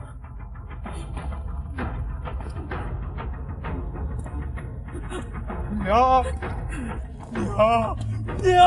母亲开！来人！你二人包藏祸心，谋害我侯府子嗣。今日起，从侯府出名，我送至大理寺，听候发落。大哥，你不能这样对我啊！大哥，你不能这样对我的。阿神，阿叔！孩儿，你太让我失望了。父亲，我与二姐还有一些话想说。妍儿，跟我走。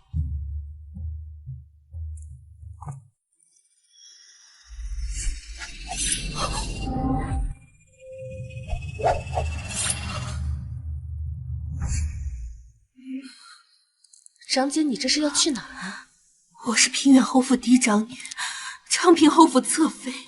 你若敢对我怎样，叶贵妃不会放过你的。原来叶贵妃就是你的靠山，很可惜，她已经死了。你胡说！叶贵妃她母仪天下，怎么会死呢？那如果她蓄意谋害皇嗣，纵人亲属贪污，祸乱朝纲呢？你别过来！你别过来！我大哥15年的人生该还回来了。来人！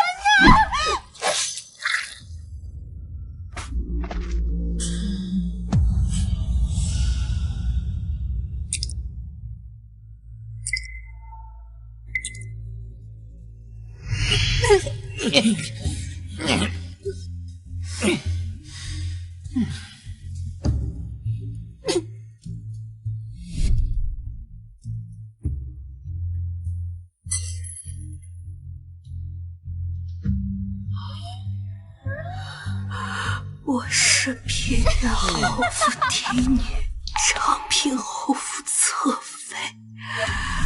我将来为殿下。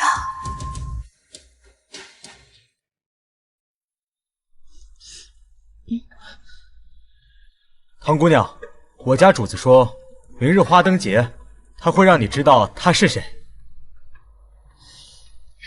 我知道了。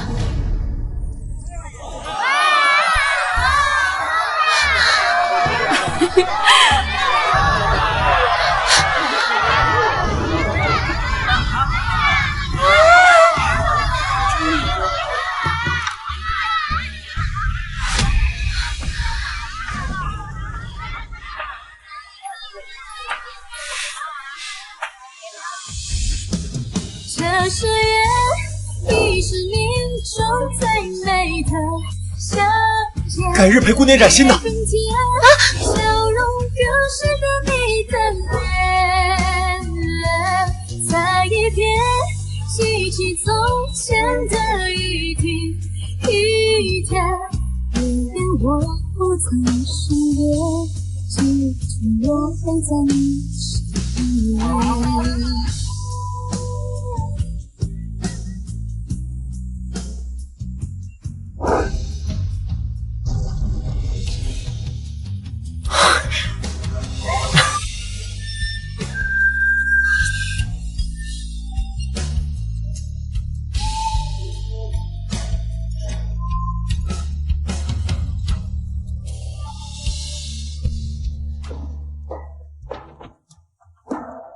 这回怎么没放河灯啊？年年放，年年愿望都没有实现过，不想再放。今年一定让你实现愿望。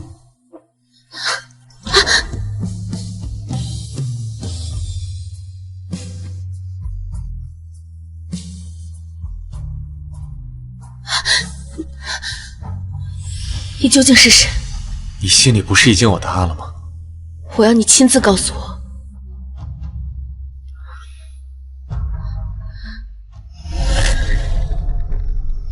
果然是你。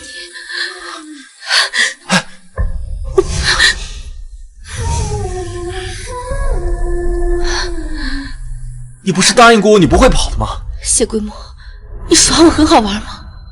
我没有要骗你，我答应要娶你就一定会娶。